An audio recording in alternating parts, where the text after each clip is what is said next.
Manassas Spotlight Award. They're on their way right now, but they might be a little bit late. I was going to say, that looked like the two younger. Yeah, no, they're not here. They're coming here. They're on their They way. should be here soon.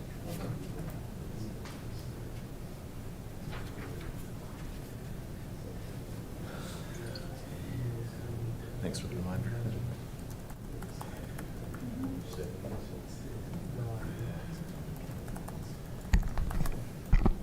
Okay, we'll go ahead and get started. I call to order the meeting of the Manassas Park Governing Body for Tuesday, November 14, 2023.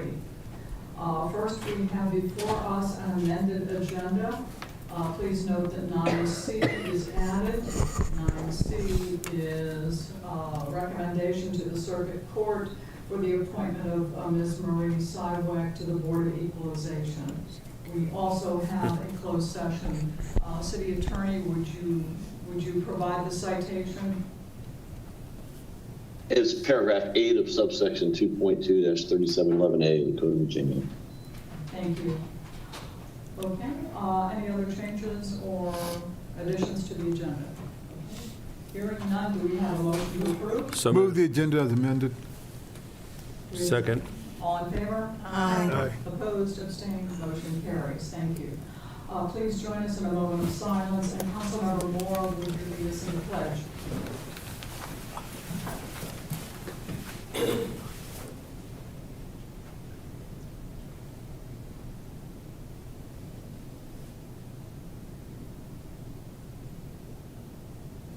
I pledge allegiance to the flag of the United States of America and to the republic for which it stands, one nation, under God, indivisible, with liberty and justice for all. Okay,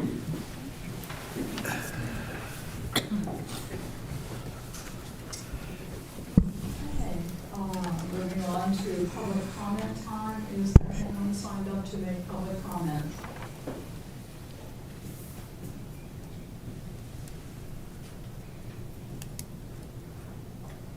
No? Is there anyone who is not signed up and who would still like to make public comment? Okay, seeing no one and hearing no one, we will move on. There are no public hearings, no recognitions. We have a Spotlight Award, but I see Ms. Prescott is not here yet.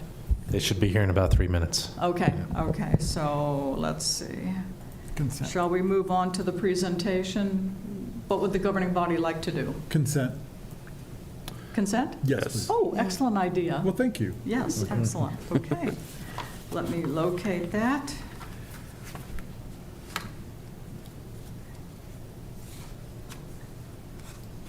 Okay.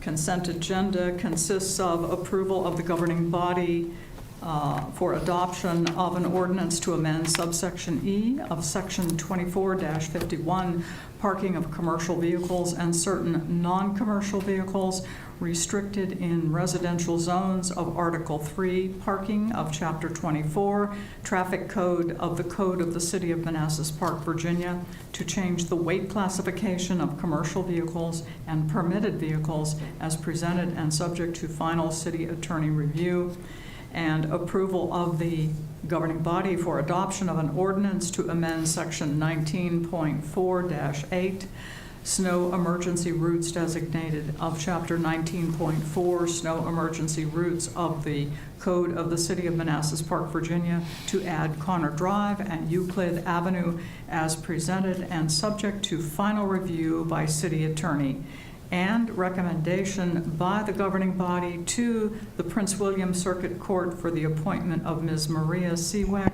to serve on the city's Board of Equalization. Do we have a motion? Second. All in favor? Aye. Opposed? Abstained? Motion carries. Madam Mayor, I have a question, a request. Yes. Lana, is it possible that we could get a copy of all the vacant committees that are available? I mean, this position, I'm glad that Maria was able to fill it. I didn't know there was a vacancy in the planning equalization. So if I can get a list of all the vacant, and maybe the rest of the people in the dais would like that as well, Yes. so I can help recruit and all that kind of good stuff. No, that'll be good, because we got meetings coming up, and we need it. Need some vacancies, so appreciate that. Can Thank you. we also get it with the ending term Yes. date? So, They want We can all- pins every year. Yeah, they have. We can all make sure that we get it out on our personal networks. Yeah, okay. Lena, have we filled the spot yet with a senior citizen on the Agency for Aging? No, okay. Oh, okay. Okay. Can you, in addition to the list that you will send to us, just write up a little blurb, and that way we can just turn that around and get it out as best we can? Yeah, I think I have bylaws on most of them. I beg your pardon? Most of them I have bylaws or Oh. something specifically already written, so. Okay, I can okay, send thank those you. also. Thank you. Thank you. Okay. Are they still on their way, Laszlo? Yeah, Yes. Not sure what's going on, but. okay. To the schools? Huh? Schools? Mhm. Yeah. We'll have Here to. they come. Oh. Oh, there they All are, okay.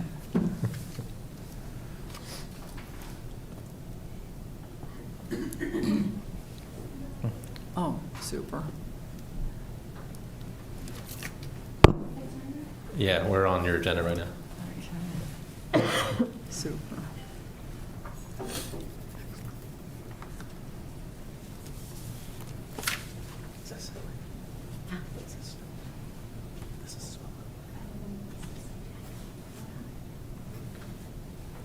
You guys want to vote first and then? Okay. Okay, are we ready? Yes. Yeah, okay, thank you.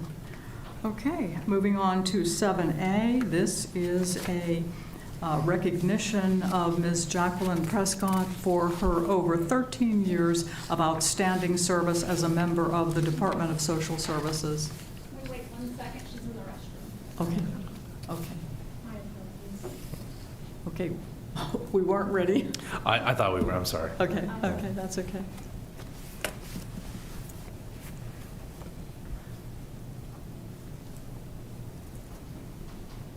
Well, while we're waiting, we can make some announcement about some upcoming events. I'm sorry. can you- I said, while we're waiting, we can make announcements about some upcoming events. Absolutely, sure. We've got the tree lighting. What day is the tree lighting?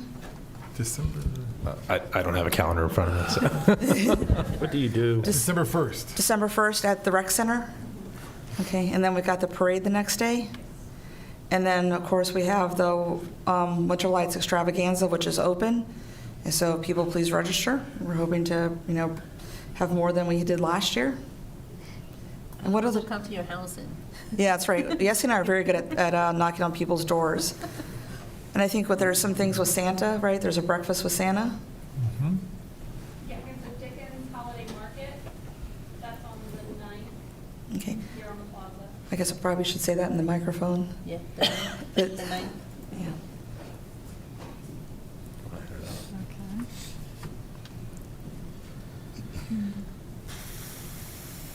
So we have the, is it on? Yes, Yeah. can you hear me? All right, we have the Dickens Holiday Festival here on the plaza on December 9th.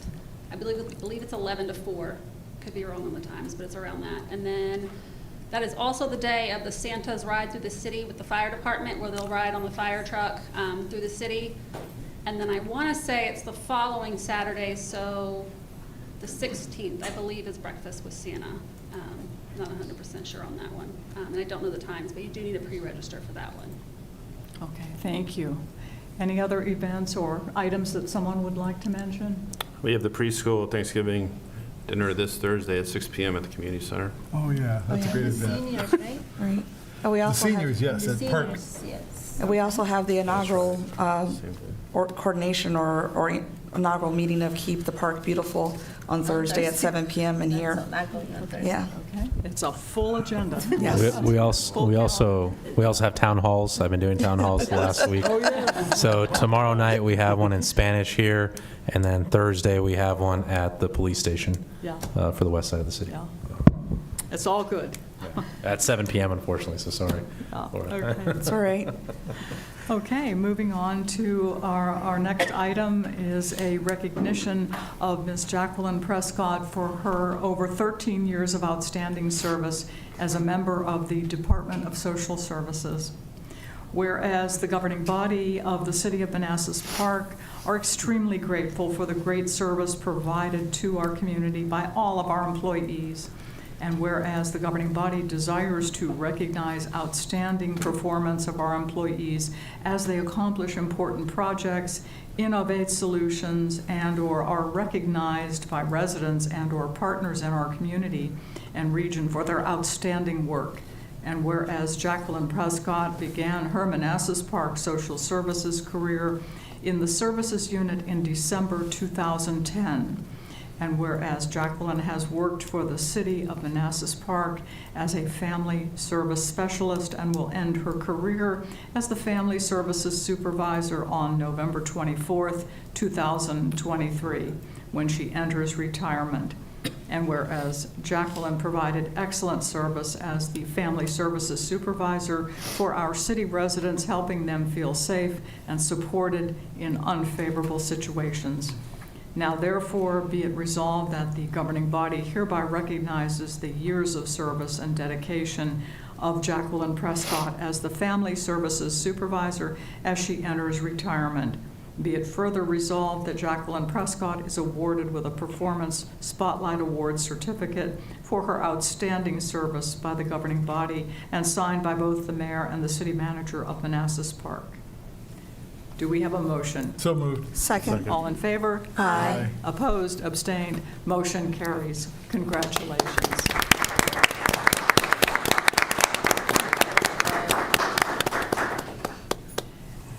Would you like to say a few words?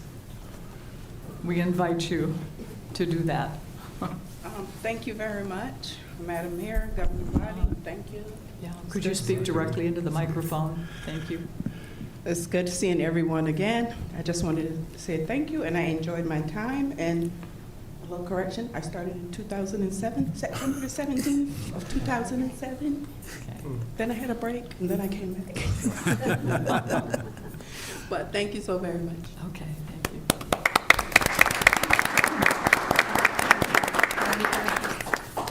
Is she going to be? Brandy, huh? Excuse me? Is she going to be presented with the award? That's what I'm going to ask right now. Randy, did you want to say a few words before you and Laszlo present her with the certificate? Sure. I just want to say thank you to Jacqueline. She has been a very dedicated city employee for many years. At times she was a resident as well. And she has been one of the biggest advocates of the city of Manassas Park, especially of social services. So thank you. And she has taught me so much as well. Just a great individual and a great just person all around. So thank you, Jacqueline. Yeah.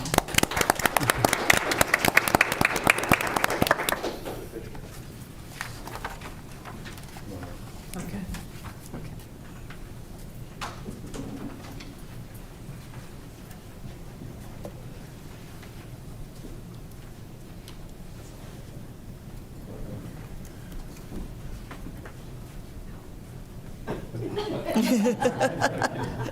There we go. Figured out.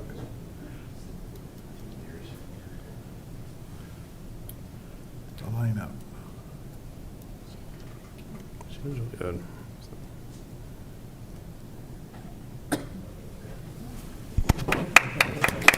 Thank you, Ms. Prescott.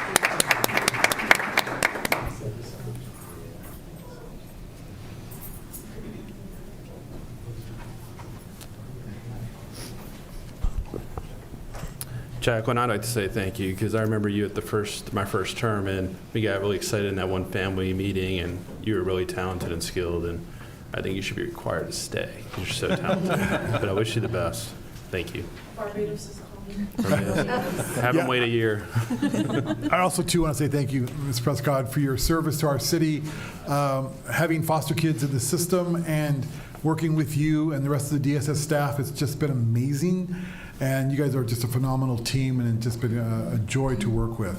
So just thank you for your dedication and commitment to our city, and particularly our most vulnerable in our city. Thank you, Ms. Prescott. We wish you a wonderful retirement, whatever you choose to do. Thank you. You're more than welcome to stay with us for the rest of the evening and the rest of the meeting, but we understand if you have other things that you need to do. So, okay. Thank you. Thank Okay. you. Moving on to number 8, which is information. We have Mr. David Lyon with us, Executive Director of Finance for Manassas Park City Schools. Welcome. Thank you, Mayor Michelle. Yeah. Members of the governing body, good evening. And if you could speak directly into the microphone, that would be super. Yeah, it's There we go, sorry. perfect. Thank you. Thank you, Mayor Michelle, members of the governing body, and thank you for having me here this evening. Just give me a second, bringing this up.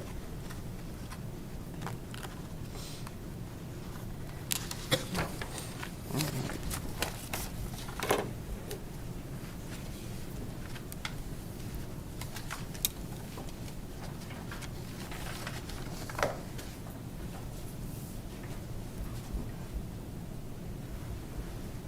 So this evening, I have 2 presentations. My first presentation is a summary of our fiscal 23 budget year, to let you know how things closed out there.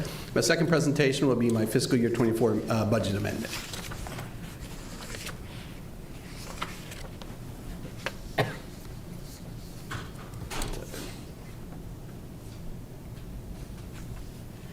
First I want to start off with is, as many of you know, and participated in helping us develop our next strategic plan.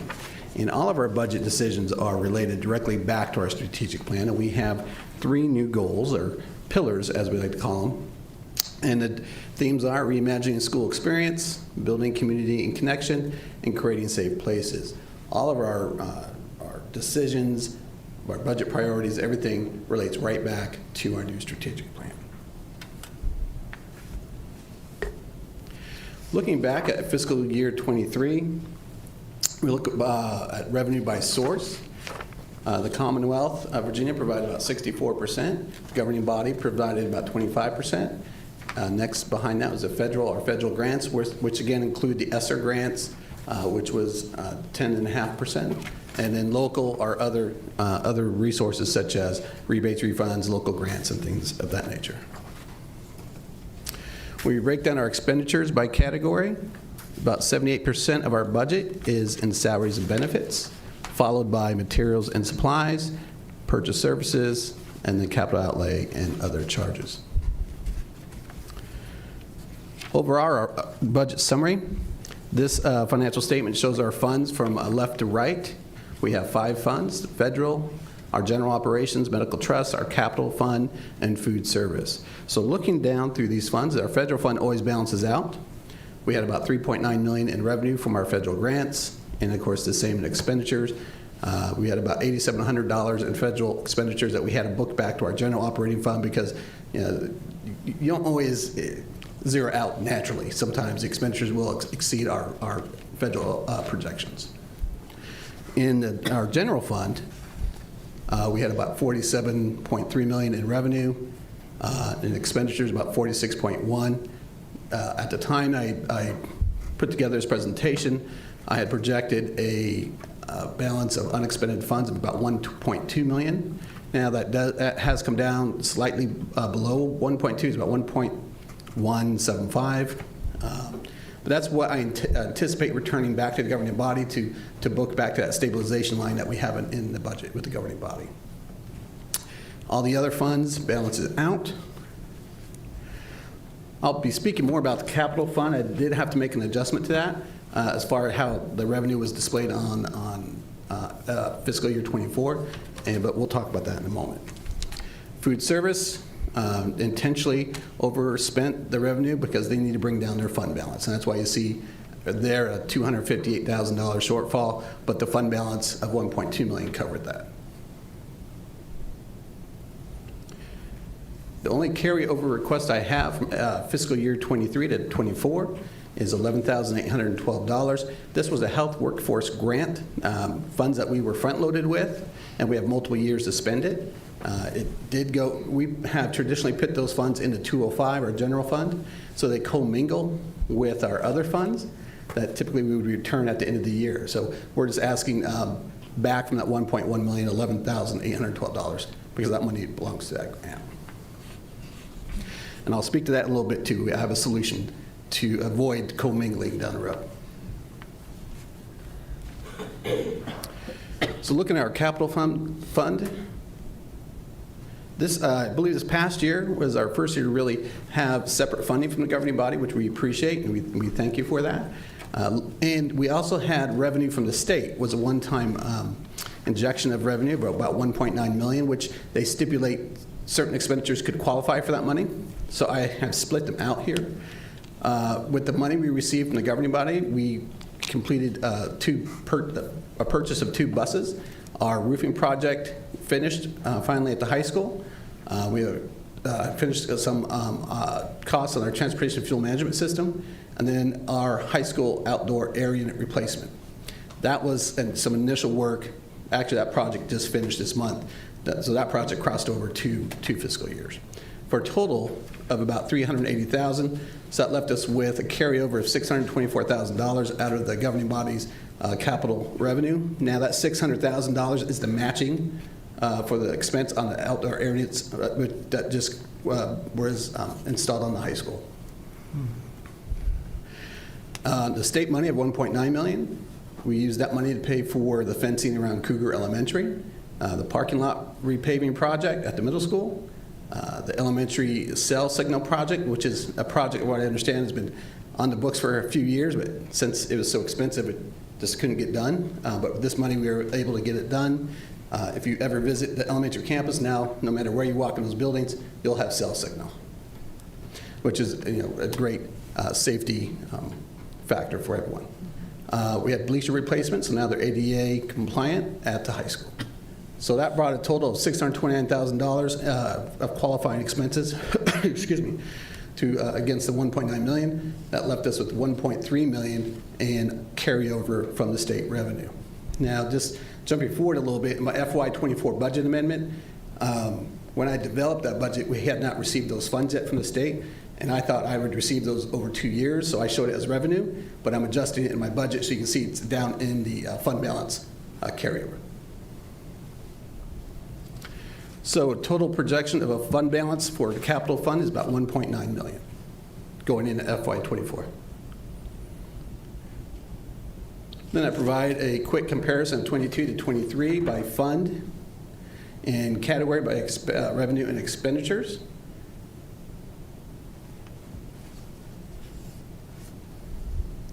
And that concludes my FY23 budget summary presentation.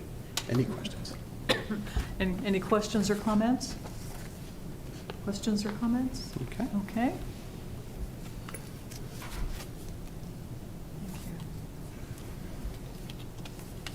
Moving on to the amendment presentation.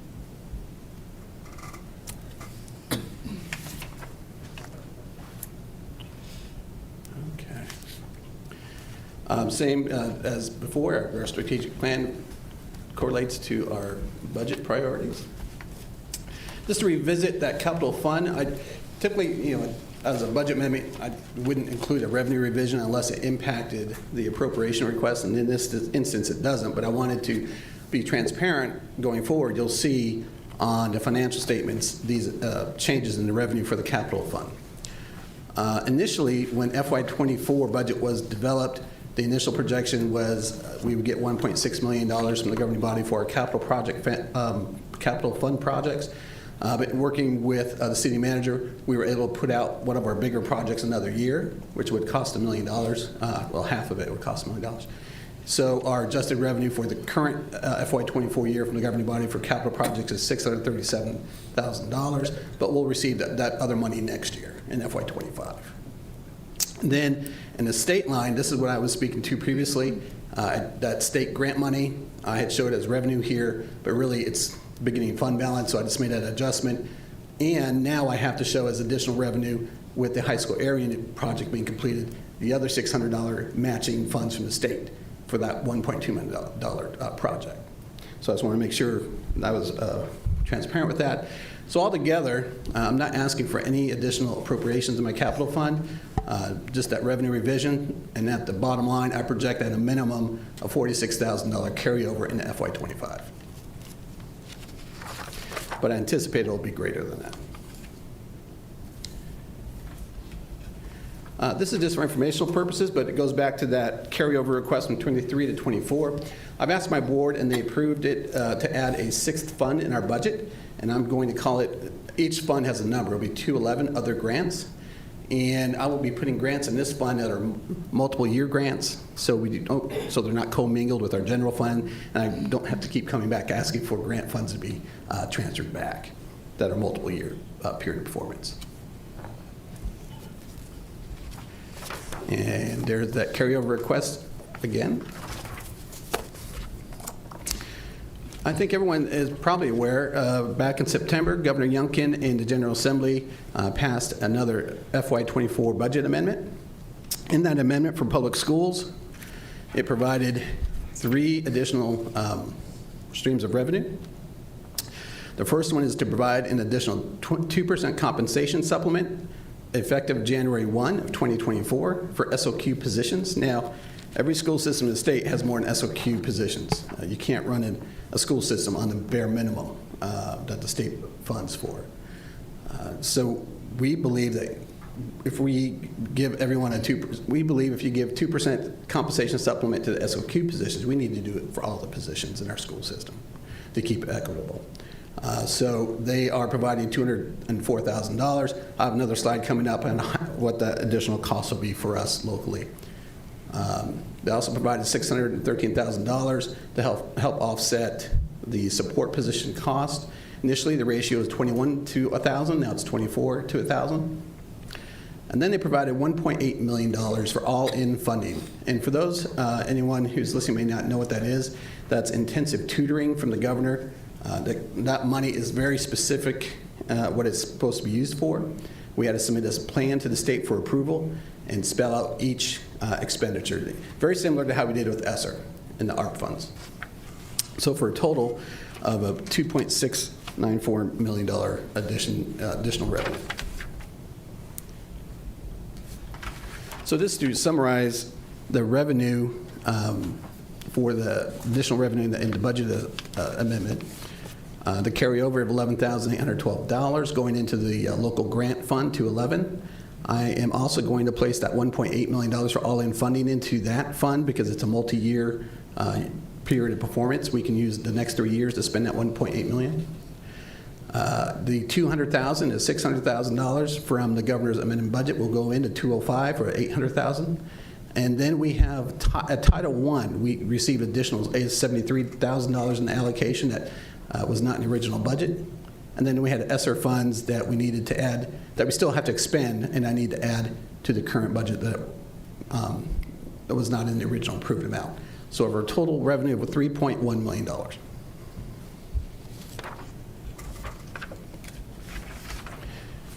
want to get back to the governor's 2% compensation supplement. Though this is nice and it helps with the cost of living for our employees, to provide it to everyone in the school system, it will cost an additional $305,000 in our FY24 budget that we didn't budget for. However, we do have positions that haven't been filled, so we will offset that with the savings of those unfilled positions at this time.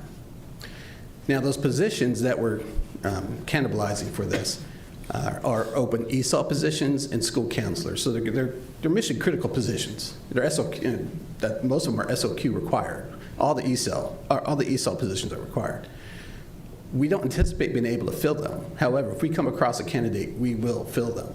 And I just say this because if by some chance we get lucky and we can fill these positions, I may be back in the spring asking for help with that $300,000. But for right now, we're going to manage and definitely try to cover that. Along those lines, this supplement accelerates our pay scales quicker than we anticipated we would be accelerating them. Our pay scales will go up by 2% effective January 1 for any new hires after that. And then when we're building the FY24 budget, now we're building the FY25 budget on a pay scale that went up by 2%, which was never originally in our game plan. So this becomes almost really an unfunded mandate going forward on our system. And just give you a heads up, as we try to stay competitive with our neighbors, Manassas City is doing the 2%, but they're also adding 1%. They're doing 3% on January 1. Prince William County is doing 2%, but they're pretty aggressive with their pay scale probably in FY25. Now, we can't stay neck and neck with the county. That's just impossible. But we do try to stay competitive with the city. And I just say that because when we present our FY25 budget, we may be asking for some of the funds from the stabilization line if we need it to stay competitive with our neighbors on our pay scale. Just giving you a heads up on that.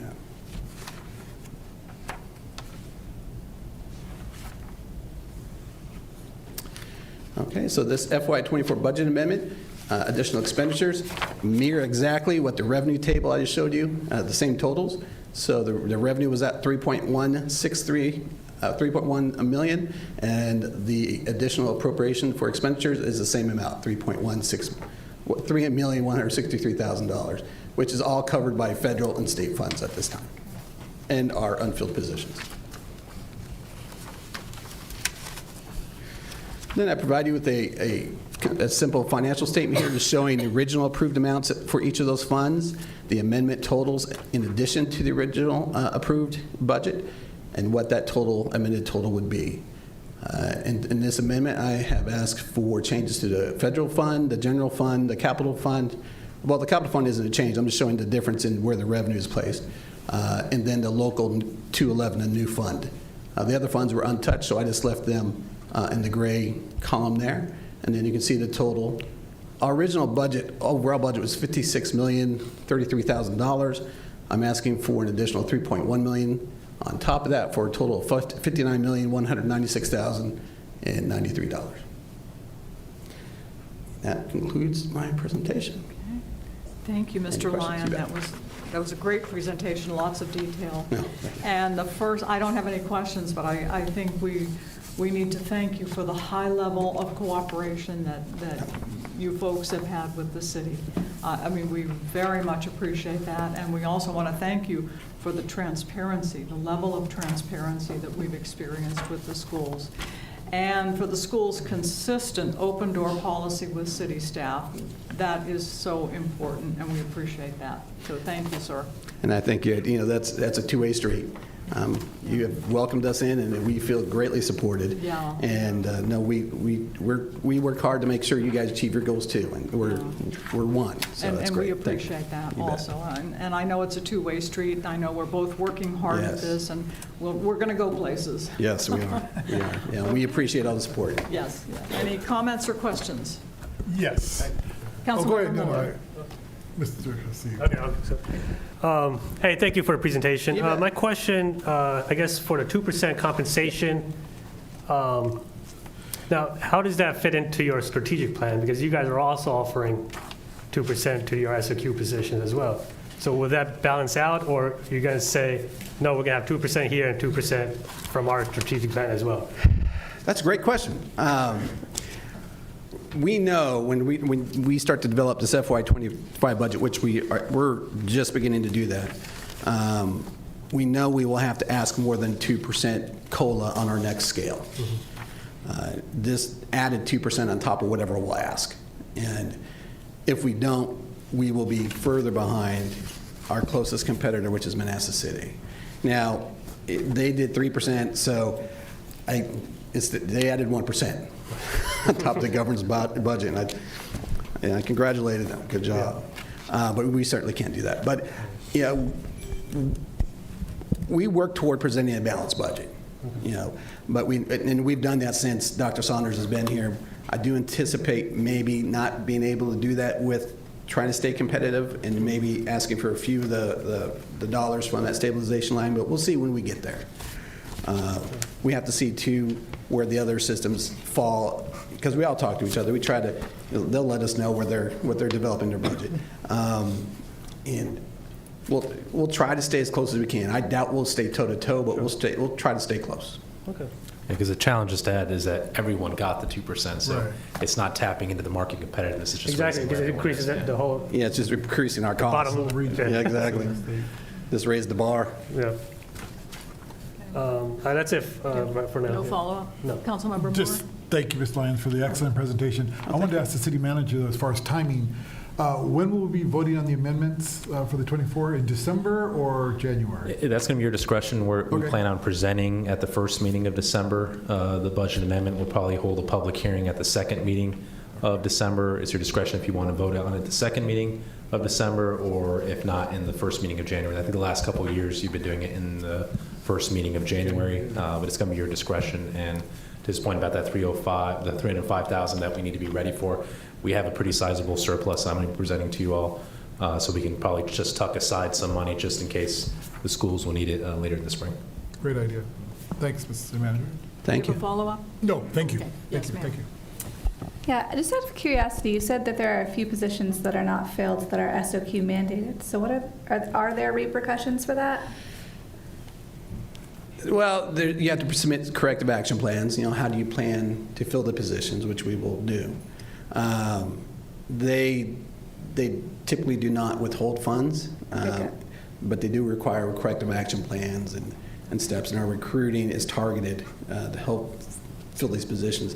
We're in good company because almost every school system has the same vacancy, so that helps a little bit. But yeah, corrective action plans is usually the way you have to approach it.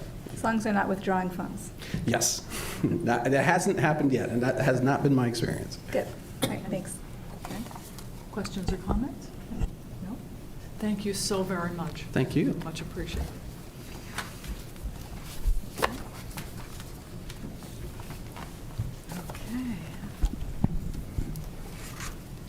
Moving on to 8B, which is flood management presentation.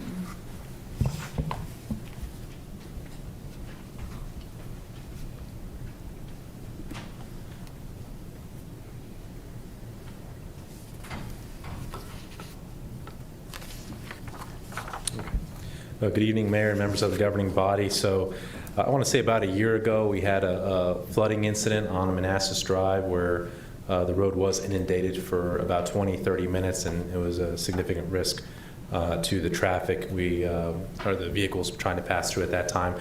We held a meeting afterwards where we talked about kind of the root causes of that, and I described the Bowman study and kind of what was being looked at for drainage analysis. So tonight, we want to give kind of a two-part presentation, one on kind of our posture for how we currently manage these kinds of emergencies, and Sarah will be briefing that part, and then we'll turn it over to Public Works to discuss what they've been doing with the weather stations to get better prepared for anticipating these kinds of events, and then more importantly, the Bowman study results. What the projects are that they recommended, what the total cost is, and then I'll cap it at the end with kind of my recommendations for how to proceed, and just opening up to you all for some options for you all to provide us guidance on what you'd like to see in the CIP. So I'll go ahead and turn it over to Sarah now to kick this off.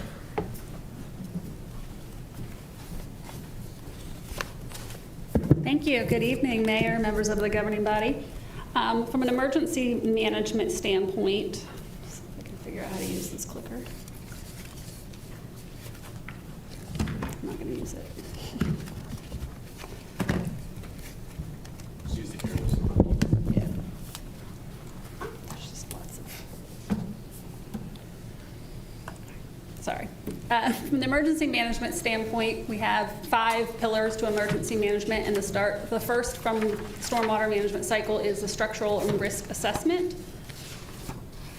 Included in that is investing in the CIP for stormwater management infrastructure, and that's more of what Alan is going to talk about with the Bowman study and kind of what structural changes we can make in our stormwater management system. But it's also involving zoning, building, and code enforcement with issuing citations and looking into, making sure we have enough impervious surfaces and such. Next, structural mitigation. They're doing recurring drain inspections, and they're also checking out the retention ponds and the stormwater management or the stormwater drain throughout the city. Whenever we know that a tropical storm or a large storm is coming through, Public Works is going out and they're checking those things to make sure that they're not blocked up so that the water has a place to flow. And then in October of last year, they did do an inspection on the drain pipes with a camera that goes in the pipes, and they weren't able to find any blockages. And I'll be able to show you an image from that on the next slide. there we go. Incident preparedness. So with that, we're constantly monitoring the weather, tropical storms when they're coming through, but even just storms throughout the summer. You probably noticed on social media and on our website, and even the emails we were sending out to you all, letting not only you guys know, but also our residents know when something is coming. Just having that wherewithal to get people warned on, making sure things like their tree limbs that could fall down are taken care of prior to the storm happening. That's from the emergency management standpoint, but from the stormwater part, again, it's checking the drains and the stormwater retention ponds to make sure that the water has a place to flow. We're sending out notifications on the website, social media, Smart 911, and Everbridge. And then our admin team is modifying their hours and make sure they're monitoring the storm and declaring an emergency if necessary. And then we also have sandbags that we'll issue out if we think that the storm is going to get to that level. We'll send out a warning to residents to let them know where they can come and pick them up. The issue with the sandbag issuing is that it does take quite a bit of time, and it's not something that we can necessarily make a ton of them preemptively prior to a storm because they don't last very long. I mean, even just sitting unused, the bags break down and they're kind of unutilized. So we really only like to pull that out when we know that the storm is imminent and have residents come and pick those up.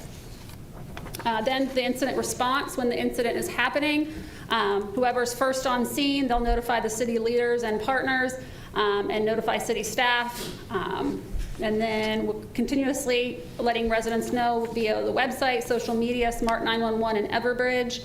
And then where applicable, we'll designate closures or delays in operating, declare an emergency, activate the EOC if we need to, and then get everyone in and start making decisions and getting finance and everyone involved. And then finally, incident recovery. Continuous communication with residents is key. Ending the emergency declarations if we did put those into place. We're doing damage assessments and reimbursement process for anything that we had to fix or get repaired. We're taking records and expenditure tracking, and then we're closing out reporting and talking to FEMA on those things. Then the next is the city's specific flood response plan. First is situational awareness, like we mentioned in the previous slide, just knowing when a storm is coming, but also kind of knowing what our infrastructure can manage or can handle. And so part of that is knowing more about our stormwater system. Our stormwater system consists of 63 documented outfalls, approximately 42 best management practice structures, such as ponds and filtration devices. Storm structures include curb inlets, yard inlets, and any method by which stormwater is collected and conveyed into a managed system. A mostly unseen conveyance system of underground pipe, culverts, man-made channels, and swales. And then as you'll see from when Alan discusses that we do have an outdated design as determined by the Bowman study. Even with infrastructure enhancements and preparedness activities, flash flooding may still occur. The city is conducting comprehensive drainage analysis via the Bowman study. Then you'll see I was talking about the drain pipe inspection, and that goes under mitigation and preparedness window, making sure that we are prepared should there be an event in the a flood event. So making sure that our pipes are clear and free of debris so that water can easily flow through them. And you'll see this is kind of a picture right here in the yellow of our drain pipes, and they seem to be in great condition. And then again, letting people know that we have sandbags for them to pick up, and then we encourage them to check social media and the website and trying to get out information as much as possible. We do issue sandbags when we know that a storm is predicted to produce 1 inch or more of water in an hour. So that is a pretty high threshold. Then we want to make sure that we start to let people know what's going on through messaging mediums. That's in the start and the duration of the rainfall. So we put things on the variable message boards, on the website, through Everbridge, through Smart 911, Facebook, and Twitter, updating everyone about what's going on, what's expected, and any safety measures that they can take. And then finally, when there is a flash flood, the first people on the scene should notify the city leaders. They'll close the road until Public Works can get there. The threshold for closing a road is once we can't see the road, then we're going to close it. We then would immediately notify residents in that area, when there is a flooded road so that they know to avoid that area. Another thing to consider that we'll talk about in a future slide are there are sensors out there that will sensor water pooling in certain areas of the city or on certain historically flooded roads. And those, once it activates, it'll activate a blinking sign to warn residents that ahead the road is flooded. But that also integrates with Everbridge, which will then send out text message or voice alerts to residents to let them know that, hey, in this area the road is flooded, so please avoid it, as a way to further let them know what's going on in the city. So some road closure policies, excuse me, in our region. After surveying these local jurisdictions, none of them really had any specific road closure policies that really differed from what we've kind of come up with, which is, when we notice that the road is, when our first responders notice that a road is not visible, they close it down. A couple of them do have the sensors that we were talking about. That includes Fairfax County, and then it looks like Loudoun County as well has some sensors that will alert people when the road is flooded. And next up is Alan.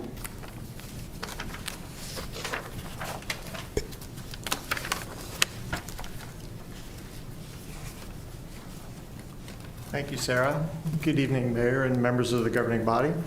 Let's see. You're going to have to use the mouse to click through it. Gotcha. First, I'd like to discuss briefly what's going on in Prince William County in terms of their strategy for approaching flooded roads.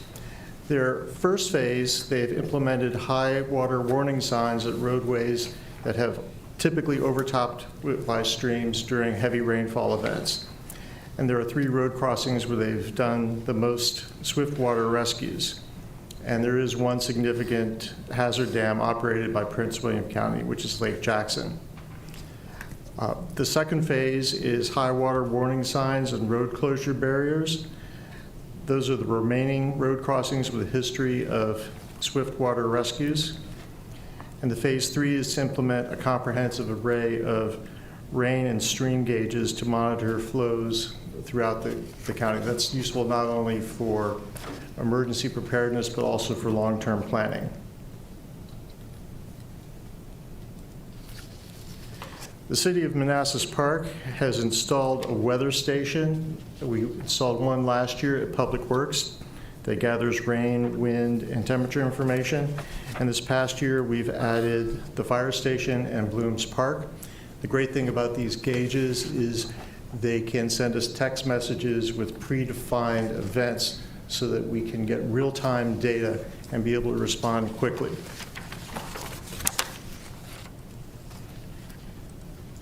Now, this next slide shows the rainfall data for September 12th, 2022. Now, the whole 1 inch per hour is by itself not really terribly intense, but the problem is once heavy rainfalls start, the intensities vary, and this storm illustrates that beautifully. The individual bars are broken into 5-minute increments, so you can see the really intense part of the storm started. We had 0.23 inches in 5 minutes. And by the time we get up to 1 inch, that's after 15 minutes. And at this point, the streets are flooded, and things can get very dicey for vehicular traffic. So it's very important to be able to get the word out quickly to both the citizenry and to emergency services. As I said, the weather stations collect rainfall volume, wind speed, and temperature. And we get alerts, not just the superintendent, but several of us get alerts when the cumulative rainfall event hits 0.25 inches. Now, if that's over half an hour, that's not a big deal, but if it's in 10 minutes, it's time to start making phone calls. We get alerts for high winds over 35 miles an hour.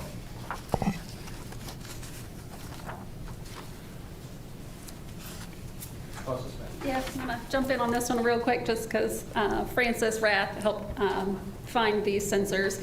These are the sensors we were talking about that we could put on, I think the suggestion is on Lower Kent Drive and then on Manassas Drive around the ones between 160 and 217 Manassas Drive. Those are our two flood-prone roads in the city.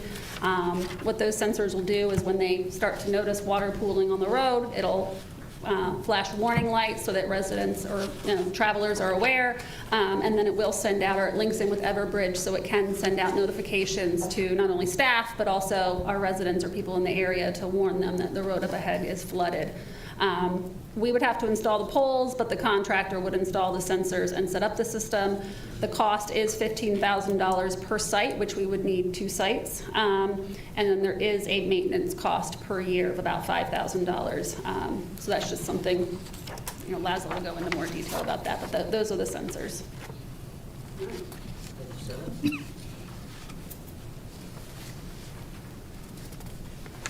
The city used its on-call engineering contractor, Bowman Engineering, to perform drainage studies in the 2 basins where the city has experienced the most flooding problems. The first was the Lower Kent Drive study. That's the area of Kent Drive north of Manassas Drive. The map is kind of funny the way I've put it there, and the reason I turned it sideways is so that it's oriented north-south, so it's more intuitive when you look at it. I'm sorry, I need to go back to this. This is this map here, the inundation areas shown are the inundations that will occur after the projects Bowman has suggested for the city. It should be remembered that there is no way to prevent flooding. The most we can do is reduce risk, and that's what these projects will do. This is the second area that was studied, was upstream of Courtney Drive, which actually extends all the way to Evans Street. This entire area here had inundation problems in the area behind the church and along the homes along that area. This is the first set of projects from the Lower Kent Drive study that Bowman had suggested. Project 1 is over here by Calvin. What street is that there? Meeker. I'm sorry, it's too small for me to read. This is in the middle of Kent Drive, runs right between 2 homes, and this is over by Public Works. These project costs here that are listed for projects 1, 2, and 3, it should be noted that they are very preliminary costs and they are just construction costs. They don't include engineering costs, contingencies, potential costs for moving utilities. So I just want to emphasize that right there. This is just a planning level estimate.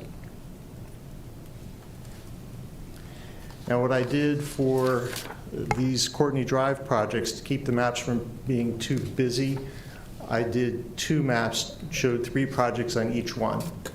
So here's, this is along Manassas Drive. This project here is along Old Centerville Road, and this is the downstream end. It picks up a little bit just off Courtney, I believe, and then there are some, what the dots are, they represent upgraded catch basins, because some of the catch basins have very short throats. So sometimes the problem is not the pipe capacity, but the water can't get into the inlet. Sometimes the water, once you allow the water to get into the inlet, then the pipe capacity kicks in as an issue. So that's 3 projects right there, and here are the other 3. The total cost, estimated cost in this preliminary study for Lower Kent Drive is $1,070,000. The Courtney Drive projects cumulatively are $6.42 million for a total of $7.49 million.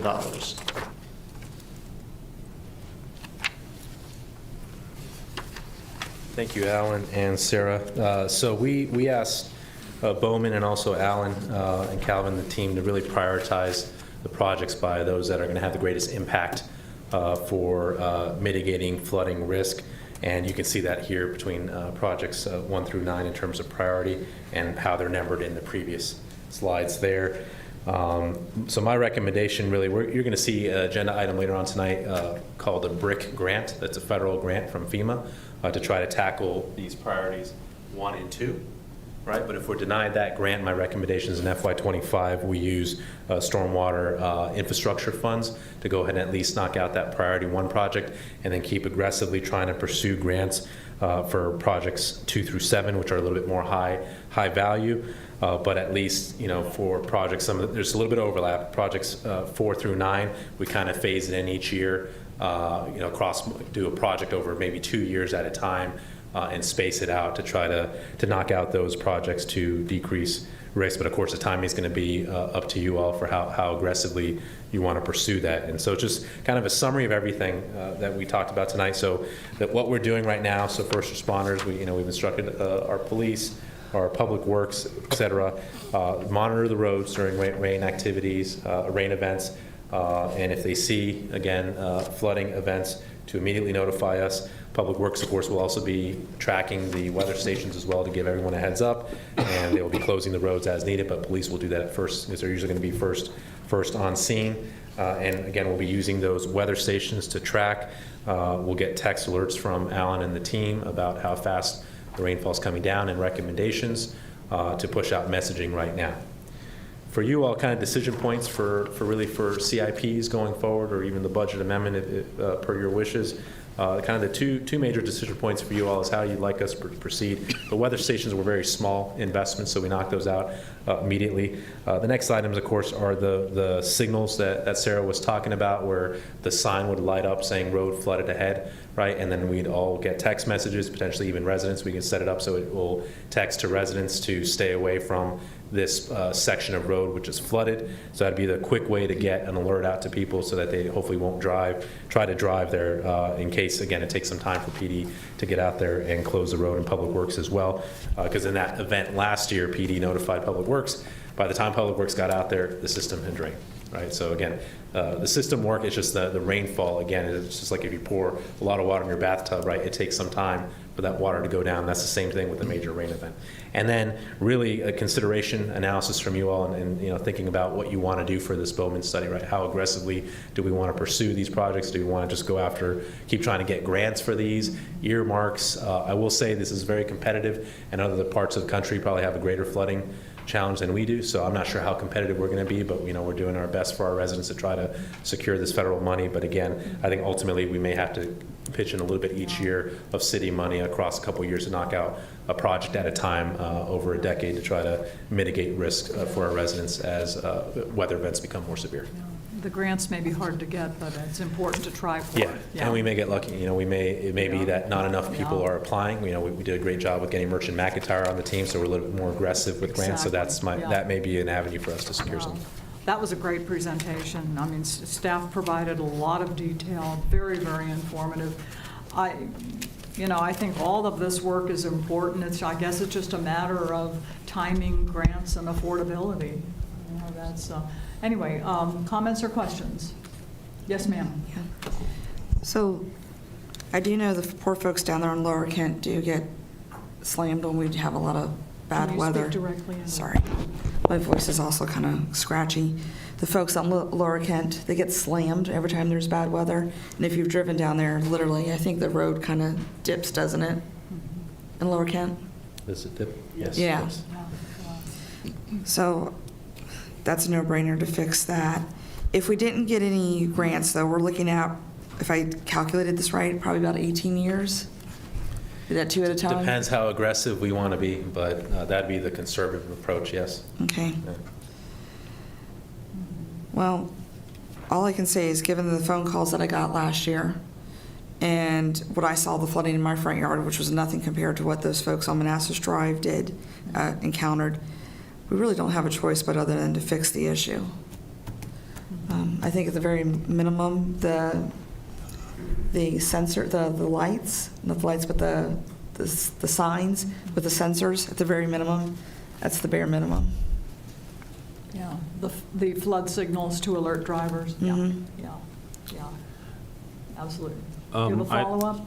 can't fault. No. Okay. I think you should do both. I think you need to be more aggressive on the second one, though. I wouldn't want to see 18 years. I'd like to see it under a decade, especially. I think your team's very good at getting grants, so even I would like to see it all out within 7 years, 5 to 7 years. I know that's very aggressive, but that would be the time frame I'd like to see. Yeah.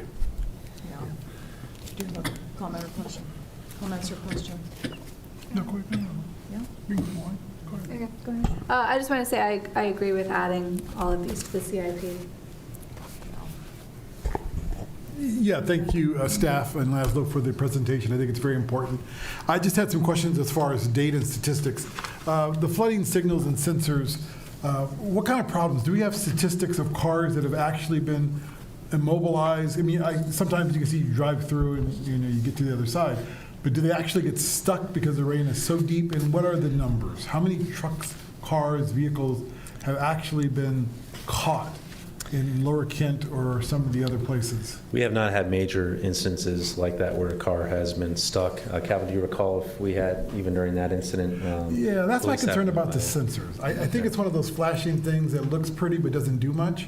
I'd rather see the money put in fixing the problem and a long-term solution. I mean, I won't vote against if you guys want sensors, but again, I think we should be aggressive. I agree with Mr. Carrera that 18 years is too long. I think Councilmember Mensing, Vice Mayor Mensing, excuse me, is right that this should be part of our CIP and it should be aggressive. Yeah. As we get extra revenue, as we get reserves and things of that nature, we should put to this problem. I'm not sure I'm excited about the sensors, though.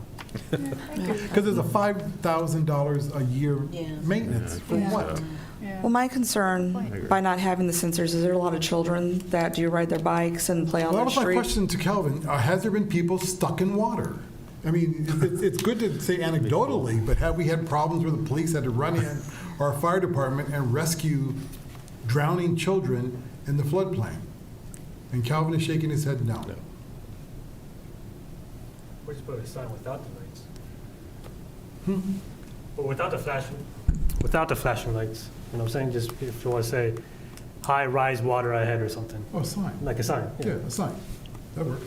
Yeah, I mean, but yeah, I'm on the same boat. I was gonna say, I don't know about the 5,000 a year maintenance for the flashing signals.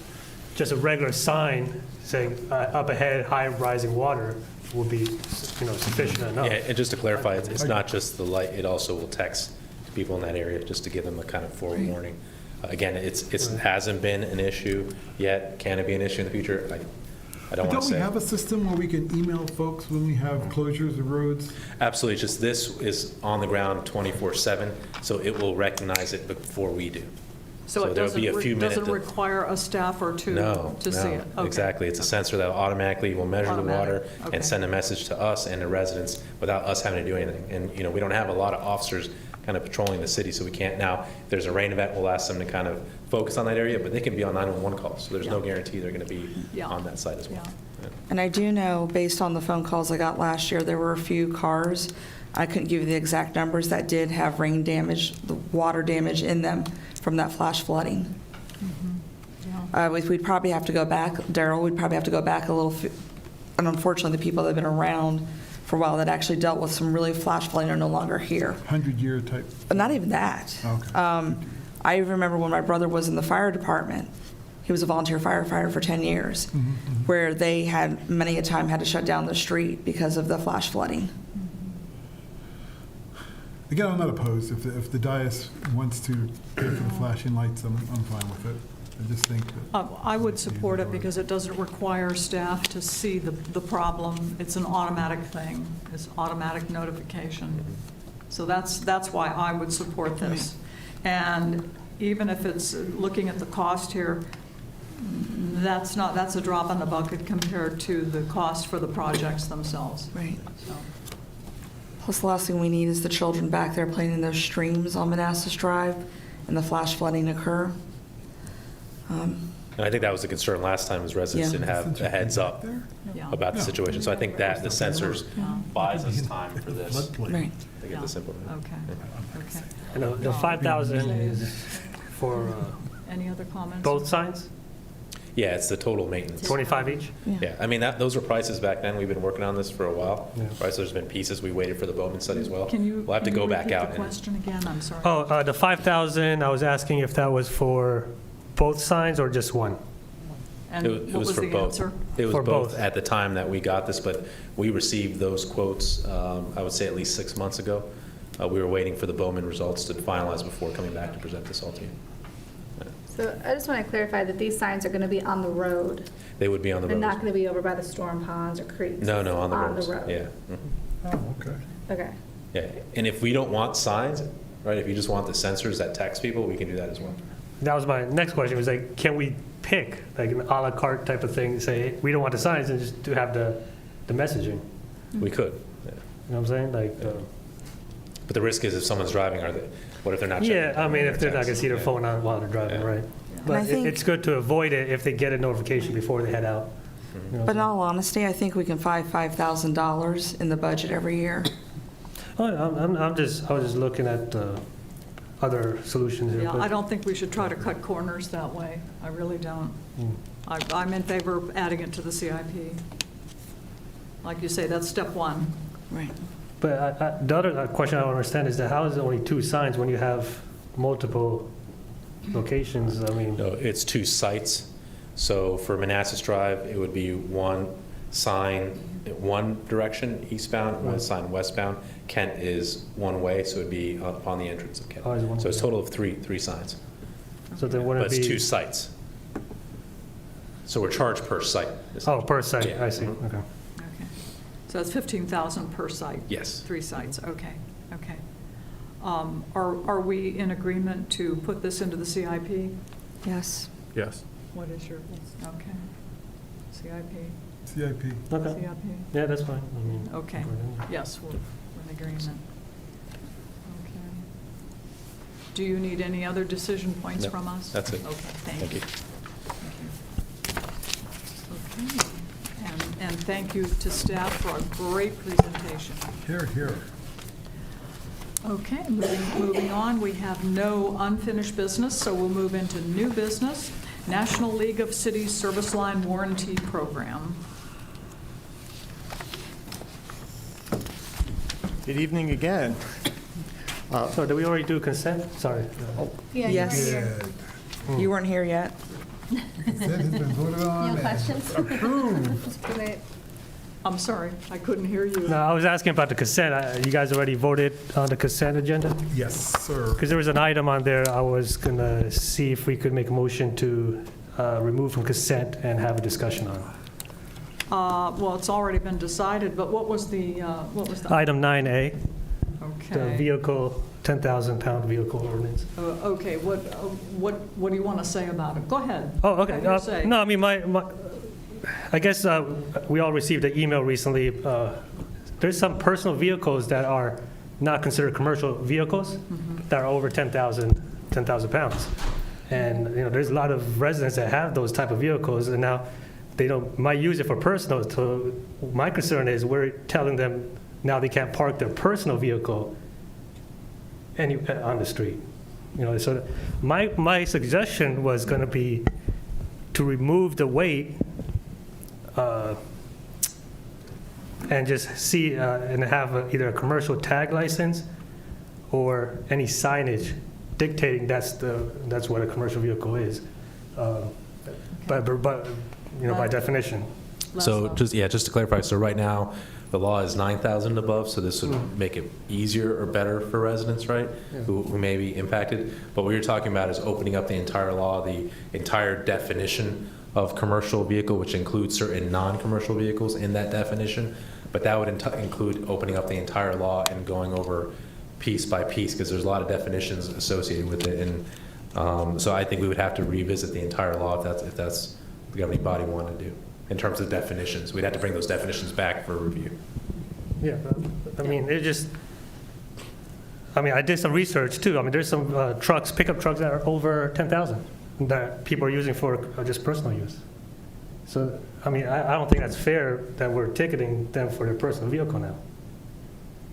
You know what I'm saying? I just had a question for the city manager. I thought we had clarification on commercial vehicles that they had to have like a ladder or a That's what I'm sign. saying. Yeah. So it's more than just the vehicle. Is it just the vehicle or is it these No, other components? there's a type, again, there's a list of a Right. full definition. Pictures. Yeah, let me open up the definition here. But it's part of the agenda item, has all the components of the definition. You guys want me to read the definitions? Was it in the ordinance? Yeah, it's in the ordinance because Yeah, I think I just changed the weight, but the full definition is there.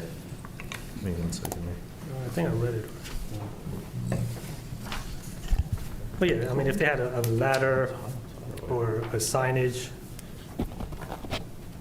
you can Yeah. determine that those are commercial vehicles. Correct. So it starts off with, solid waste collection vehicles, again, commercial, dump truck, concrete mixers, heavy construction equipment, any truck or van in which food or beverages are stored, any vehicle including a bus licensed for use as a common or contract carrier such as limousine, or as a limousine, any vehicle displaying the name of a business or commercial venture, and any truck or other vehicle including pickup trucks on which is mounted or carried construction or commercial equipment, any truck or other vehicle including pickup trucks or vans which are mounted or carried racks for construction materials, but exempt are racks designed for sports or for other items that they list here, like carrying tools, a van which lacks side windows or other than the front driver. So I don't think there is no definition.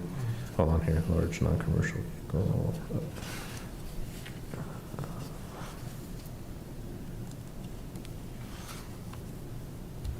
Actually, yeah, then down below is the definition of a large non-commercial vehicle. Any non-commercial truck, van, or other vehicle that has a weight of 10,000 pounds or more. So that would be the one So that's the one I'm referring that you to. would want to edit. That point I is what, the point I is the one that says has a weight of 9,000 pounds or more. Currently, we're recommending changing it to 10,000.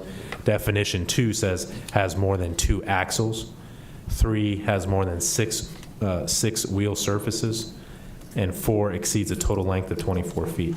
So that section is the one that you want to revisit. I think so. I mean, that's my personal belief. What everybody else thinks. I just don't think it's fair if people have those big pickup trucks that are considered non-commercial use to be ticketed. Well, they can still park on their driveway though, right? No. Unless Well, they the use permitted, it. yeah, that's the permitted vehicle definition, which would be a commercial vehicle with a weight of less than 10,000. Is it possible for them to get a waiver from city? Oh, actually, it's a large non-commercial vehicle with a weight of less than 15,000 pounds. So if you have a non-commercial, a personal vehicle that's less than 15,000 pounds, you can park it on your driveway. Okay. There you go. Okay.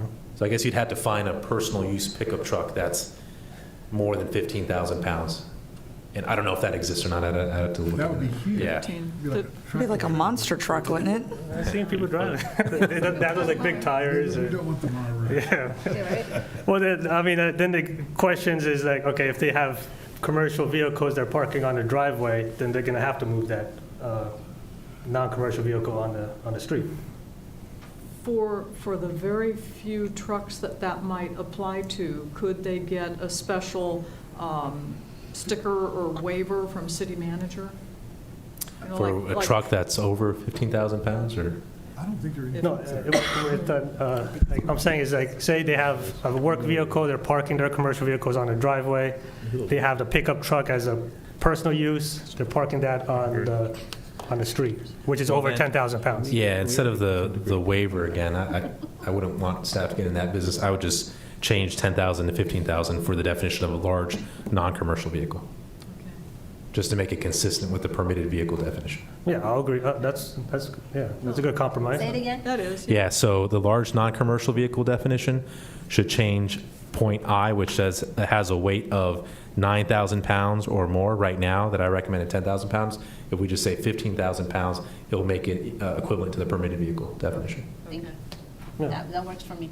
Yeah. Works for me Does too. everyone Thank you. agree? That's Yes. fine. Okay. Okay, now the question is, So Dean can bring that back? well, yeah, that's what, because we had a public hearing on this for 10,000 pounds. Dean, I'm guessing we'd have to hold a new public hearing No. for the 15,000 pounds? No. Well, yeah, we already held the public hearing, so we'd have to have another one. I have a question for you. So the definition of a commercial vehicle, we're still using the 10,000 pounds for a tow truck, right? So, are we going to have a problem, distinguish between a 15,000 private non-commercial vehicle and a 10,000 pound vehicle that is used to tow? Well, that would be considered. I mean, you get those trucks, like you get a pickup truck. The pickup truck can be a tow truck. I guess they'd have a special equipment on them though, right? The 10,000 pound Well, tow they truck. would. They would, but then we have to look and see, let's see, it said a non-commercial, said that just having certain equipment on the non-commercial vehicle doesn't make it a commercial vehicle. So Yeah. you look down, let's just see. We'd have to see, I guess, if they have the equipment specifically to become a tow truck, then PD would ticket them. Right. Yeah, I guess. Okay, I'm just scanning through. It doesn't look like we'd have an inconsistency, so that's good. But we need to come back with a new public hearing to deliberate on this. Well, so this is one of those things where we do public hearings. The governing body does public hearings, but it's not mandated by law. It's just a practice of the governing body. So if there's a desire to not, to just go ahead and amend it without having another public hearing, you're not going to be violating a law. You'd be, violating your own process. So it's really, what do you want to do? Is it that big of a deal where you cannot come back for another public hearing? It's very easy just to do it next meeting. Well, That works. if we don't need a public hearing, then there's no point to having the public hearing. We can just bring it back to the next meeting, right? Yeah, we can. Well, I think I misspoke then. So the public hearing is something you guys do. It's set up your process to have a public hearing for any code change. Okay, you've had a public hearing, you've closed it. What was discussed there is before you here tonight. If you decide that you want to not use your normal process, then yes, we'd go ahead and amend it, bring it back to you next week. Or you could go ahead and do the normal process, have a public hearing at your next meeting, and then vote on it at the second meeting in December. So it really comes down to what your preference is. Well, they can vote on it on the same night. I mean, they don't always do that, but because this issue... You could do that too, yeah. This issue's already been discussed so much, my recommendation is we do public hearing at the next meeting and same night vote. Because we've been discussing weight now for the last 2 meetings. That's fine. And this is something that, quite frankly, people might want to show up and express their opinion on. Right. That's a pretty big change from 10,000 to 15,000. Right, and I actually just did a Google search on trucks that weigh more than 10,000 pounds, or actually weigh less than 15,000 pounds. And according to the California Energy Commission, its medium and heavy-duty vehicles have a gross weight rating of more than 10,000 pounds and includes vans, buses, and trucks. And then another one actually gave like the names of the type of trucks. So like a Chevrolet, of course, this is a 1996 Chevrolet 3500 pickup four-wheel drive that weighs like at least 9,400 pounds. It can tow up to 13,500 pounds. I'm also thinking of what they call a dually, the dualies that have the dual set of tires. Right. That might fall into the category of more than 10,000 pounds. Could be. Yeah. I don't know that much about trucks. I don't know either. Okay. So what do we decide? Public hearing and then vote same night? Yes. Yeah. Yeah. Okay. Okay, Dean? Hold on, I have a question. Yes, that sounds good. Okay. I have a question, though. But I will tell you that I just looked it up, and it says a dually is usually about 9,200 pounds. So At what, with the Dean? pay, so 9,200 pounds. 9,200. Yeah. Okay. So since we already voted on this underneath the consent agenda, do we have to do anything else to undo the vote? Yes.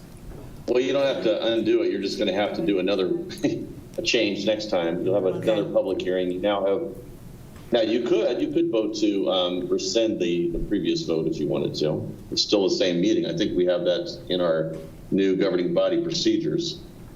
So if you wanted to go ahead and rescind that vote, good.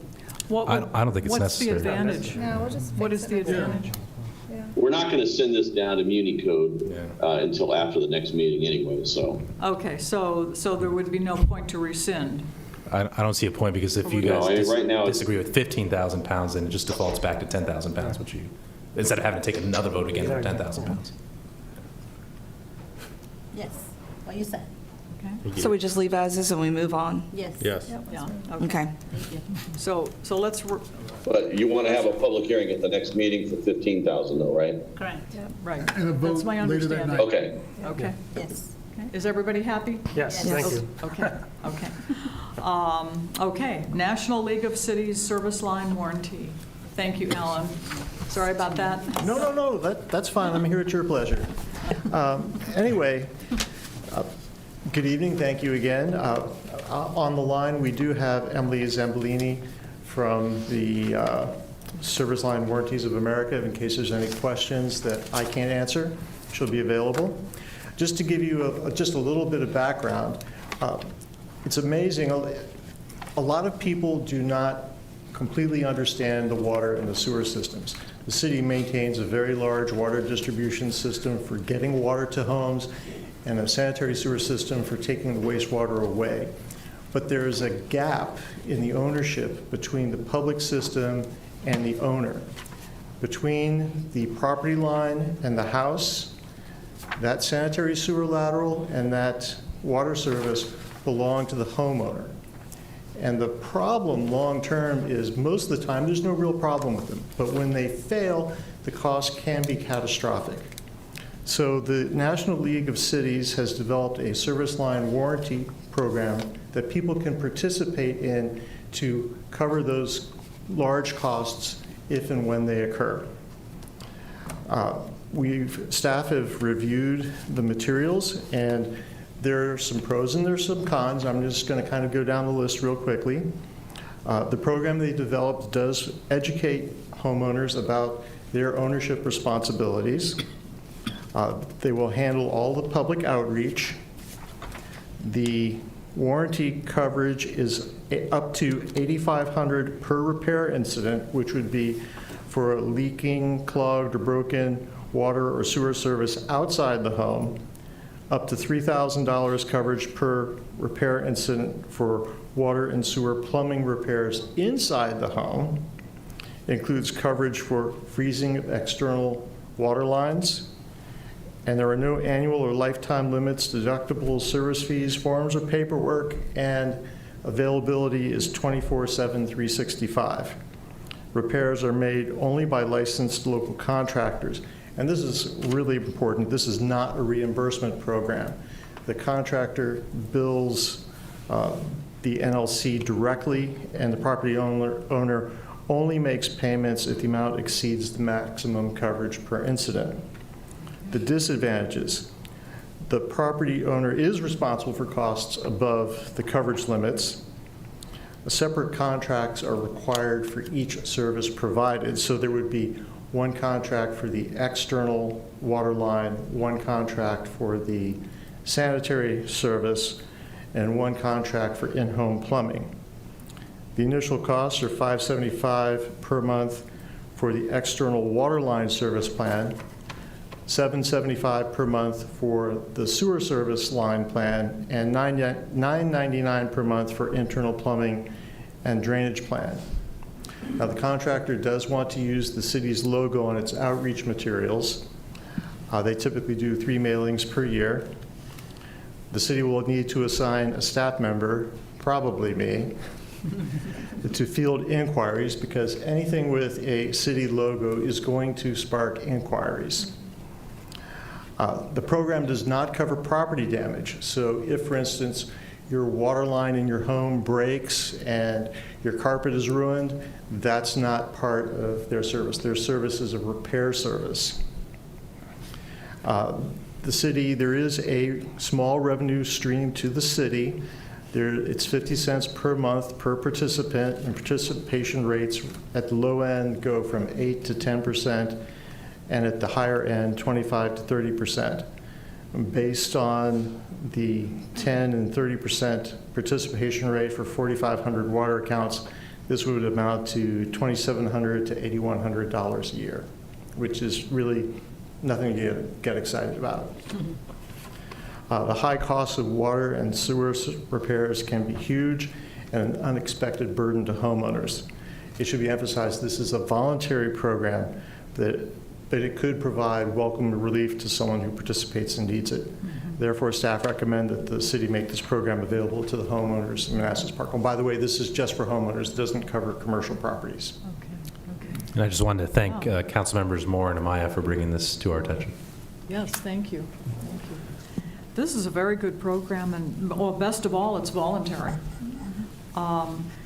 The company is HomeServe, is that correct? I believe, Emily? Yes, that is the parent company. Okay. We administer the program. What is their track record? I mean, since we're going to be allowing them to use the seal of the city for their promotional material, we want to make sure that they have a good track record. I spoke to 3 or 4 public works departments. There have been some bumps in the road on some of them. A lot of times it depends a lot on the quality of the local contractors because they do contract locally. The people I've spoken to, once they've been contacted, have been able to work through the issues, and it seems to be working well in other communities. Okay, thank you. Comments or questions? Anyone? Down here. Yes, ma'am. To me, it's no different than some through Novak, you're able to get similar type of services. So to me, it's a win-win, I think. Yeah, I mean, I figured out $350 a year. That's far cheaper than having to having to dig up your front yard and replace that pipe. I've heard anecdotal stories of people spending up to $20,000. Now, that's, of course, I was working for another community, and this is where you own the service lateral all the way to the sanitary line, all the way to the main and the street. And if you have a home that has a basement, that means there's a lot more excavation because the service lateral has to be below the basement level. So it can get very pricey if you're having to go down 15 feet and replace 100 feet of line. Yeah. I mean, $350 is nothing compared to $20,000. Yeah. No, it's a good deal, and it's voluntary. So, It's voluntary. yeah. Any other comments or questions? Comments or anyone? Okay. Thank you, Alan. The staff recommended motion is that the governing body approve participation in the service line warranty program sponsored by the National League of Cities, which will make the program available to the homeowners of the city of Manassas Park, and direct the city manager to negotiate and sign an agreement with Service Line Warranties of America to advertise and implement the program as presented and subject to final review by city attorney. Second. All in favor? Aye. Opposed, abstained, motion carries. Thank you. Thank you, folks. Okay, 11B, Manassas Drive lighting analysis. And actually, Calvin, before you get started, just kind of way of background. So we've heard from residents, and especially Councilmember Maya, who's been organizing an effort to get Novec to kind of enhance lighting on the west side of the city. Calvin and his team set up some meetings with Novec. They came back with an LED option that we'll be showing you guys here in the future. But as part of this, we wanted to bring forth a light study recommendation so we can see not just replacement of existing lights with now LED lights, but where do we have gaps in coverage for lighting along Manassas Drive, even with the LED changeover. So that's what Calvin's going to discuss tonight. Good evening, Mayor Rischel, Vice Mayor Mensing, residents, staff, guests. I'm Calvin Odell, the Director of Community Development. Staff were charged with discussing with Novec the possibility of upgrading the lighting, especially on the west side of the city. Novec does maintain those lights. Those lights were originally installed in an old agreement with Novec, and Novec provides power and maintenance for those fixtures. They are currently high-intensity discharge fixtures. When we say that term, high-intensity discharge, we're talking about like metal halide, mercury vapor, the the lights that used to power the tops of all of our warehouses and all of our outside lighting, but nowadays we have LEDs. And LEDs tend to offer more light for less consumption, and that's what we're looking for in this case. They can also offer the same amount of light with less consumption, but here we've already got circuits installed, we've already got the ability there. If we put LED fixtures, they can be much brighter than what's currently there, and that's the hope, is that we can actually increase the lighting without increasing the size of the circuit or without increasing the number of fixtures in general. But a lighting study would be required to see what exactly we have and what we can do. Wallace Montgomery has given us a proposal to study the existing condition through a photometric analysis of what's already out there, and give us essentially a map of a photometric map of what's out there, and then to show us what it would look like with LED upgrades. And those would be hopefully brighter, higher output LED fixtures. And then they would produce roll plots, which are actually like for linear projects, big long maps showing the entire Manassas Drive corridor and what the photometrics would look like existing, what they would look like after the LED upgrades. And then there were a proposed cost for any, a cost for any proposed improvements that may come aside from just Novec changing out the fixtures for LEDs. And then they would also provide project coordination. That was the base proposal, but then there were some options, and the options included a field survey of existing conditions to go fixture by fixture, look at the actual wattage of the fixture, the height of the fixture, to get better detail for the photometric analysis. And then another option was to actually look at the signalized intersections, look for opportunities to co-locate lights on existing signal poles and things like that, and also to look at the pedestrian crossings and see if they are currently well lit. And to do that same thing, another option to look at the non-signalized intersections, to look at the sidewalks in the area, to look at the pedestrian crossings, and see where we could add some additional light just to improve pedestrian safety. The base cost was $18,370.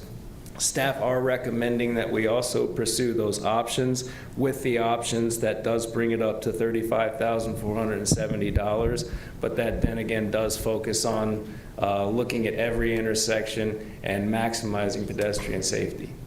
And just to add, so we're asking to charge this funding to the Manassas Drive traffic study or safety study that we've been kind of working on piecemeal with the HSIP grant that we got for over $1 million to improve crosswalks, the complete street study. So we're kind of doing it in chunks, the Polk Drive signal, the Scott Drive speed hump. We're looking at, based off the town halls that I did for the downtown development. In the east side, there was a demand for evaluation, again, of what we can do for speeding along Manassas Drive between Carondelet and further up in Stephanie, and I went out with PD and checked it out, and we did catch some speeding there as well. So we're evaluating what to do there in terms of potential speed humps there as well. So there's a comprehensive approach being taken right now by Manassas Drive, for Manassas Drive, but it's kind of being done in phases, and this lighting analysis is an important part of safety as well. Yeah, I can see that. Comments or questions? Yeah, I just want to thank Calvin for the excellent report and thorough. But I also want to thank Councilmember Maya for bringing this to our attention, for collecting the signatures and doing the hard work to get this before us tonight. Thank you. I think our citizens will appreciate the fact, thumbs up, that we're going to get better lighting in our community. So I think that's very great. Yeah, I'll definitely say Novec started paying attention to our emails more after they got the signatures. The signatures, That was the objective, yes. Very good. Yeah, it's powered by numbers. Okay, so is there a consensus to proceed with all 8? Yes. Yes. Okay, yeah, it makes sense because it would be more comprehensive. Dean, the motion that you sent to me did not contain any reference to the $35,470. Well, I think that since it's consensus and you're going to bring something back to vote on, I don't think you need to vote right now. You already have your consensus to move forward. Yeah, and it's also within my spending limit as well. Okay. And it's in the CIP, so that's why we just wanted your guidance on, do you want us to Perfect, proceed with it or okay. not? So consensus will be sufficient? Yes. Okay. Well, I think we all want all 8, is that correct? Yes. Yes. Okay. Yes, all Yeah. package. Councilmember Javed? Yes. Yeah, okay. Thank you, Calvin. Thank you. And you do have direction, Laszlo.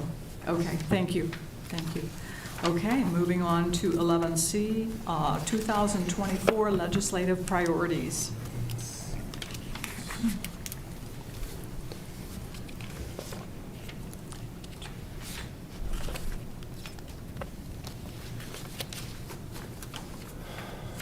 Hey, sir. Oh, there we go. I trust everyone's had the opportunity to read through the priorities list. All right. Good evening, Mayor, members of the governing body. I'll be quick here. So the changes from last year include the yellow highlighted from city staff, the turquoise. This is recommended removal by Councilmember Carrera, green additions by the mayor, and then I added over the weekend per discussions at the last meeting we had this gray one. For us to have a little bit more teeth as we go after certain violations like cars and driveways where people can just immediately, fix the issue and then it keeps coming back as an issue, or to kind of speed up. We have a lot of issues with people doing permitted work and taking a very long time. They're leaving, or not getting back to us to kind of give us progress, or unpermitted work that's done. That's, they're taking time saying we're working on permits. We have to go back to court. There's a lot of different issues that drag out that our residents, are complaining about, that being able to issue fines would potentially speed up the process of getting compliance. Okay, thank you. Let's get a sense for where the governing body is leaning. Who is in favor of the legislative priority list as it is written right now? Without no taking off changes? things? No changes? Huh? Without taking off? With taking off nothing? Okay. Yeah. Okay. Councilmember Maya? So are we voting on the changes that are proposed, or the way that it was given to us previously? It would be as it is written, Right now. and nothing would be taken off. Okay, yeah, now I'm in favor of that. I'm sorry? I'm in favor of the way Okay, it is. okay. And I know Councilmember Carrera, your vote is no. My vote is no, but I'd like to make a statement. There's no way I can support allowing expungement for felonies, especially on violent crime. There are children who commit kill multiple people, do malicious wounding, do armed robbery, do terrorist threats, shoot up schools. There's no way I can support an expungement for that. And as a jail board member, I've been around probably 200 people who've committed homicide, and there's no way I can support that.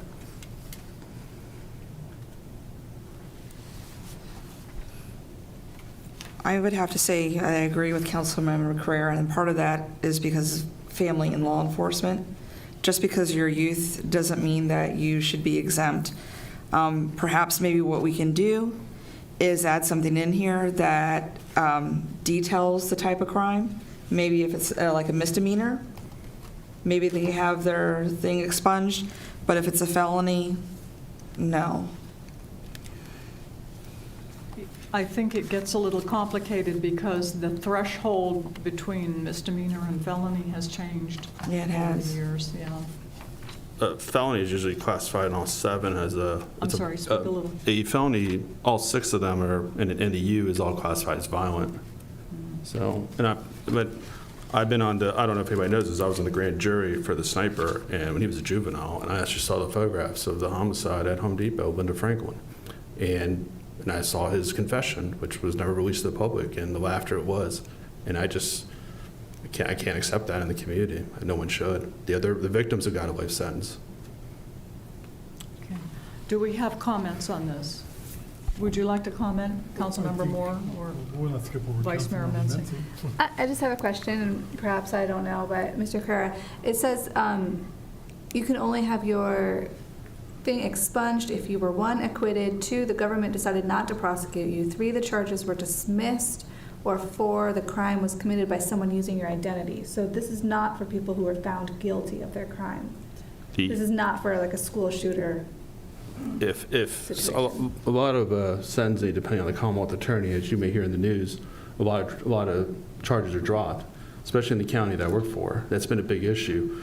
The Commonwealth Attorney of Loudoun County just lost her seat because of a lot of this, because a lot of charges are not brought. And this has been an issue. It's been a political issue. I don't want to really get into politics about it. Again, this allows a leeway for that, for people who have been violent, have committed violent crimes. I've been around juveniles who have committed a series of crimes, and they're low beef, but later on they committed violent crimes. I was at Hampton Roads Regional Jail about a month and a half ago. There's a lady who stabbed her 2 children, killed one of them 60 times, a 12-year-old and an 8-year-old. She actually committed suicide 2 weeks ago. She had a criminal record when she was a juvenile. Now, I can't, in that situation, accept, at least for me, allow an expungement in other cases when it looks like it's violent trends to something else. Okay. And I think this is really for the General Assembly to deal with. I don't think it's really an issue that at a local locality we should be dealing with or discussing. I don't know. Well, I mean, that's the whole point of this priority. This whole list, we can't do any of this list. We're sending this to our legislators, Right. like Michelle Maldonado and Danica Rome, to push our agenda for us. Right. And so, you know, we could ask them how they feel about these things. I mean, this is talking about individuals that have turned themselves around and have made positive changes in their lives. We're not talking about someone who's happy that they've shot up the school or anything like that, or committed crimes, but people that have made substantive changes in their lives as young people. And again, this is just our list that we're sending to our legislators. It's nothing we're implementing tonight. We don't have that power or the authority. So I want to keep it in. It's been there for a while. I would say to keep it in because of the phrase, have proven to make a positive change Yes, in their lives. exactly. That's an important phrase. It is absolutely correct. Yeah. Okay, so, I think you should say it on video. okay, so shall we go ahead and take the vote?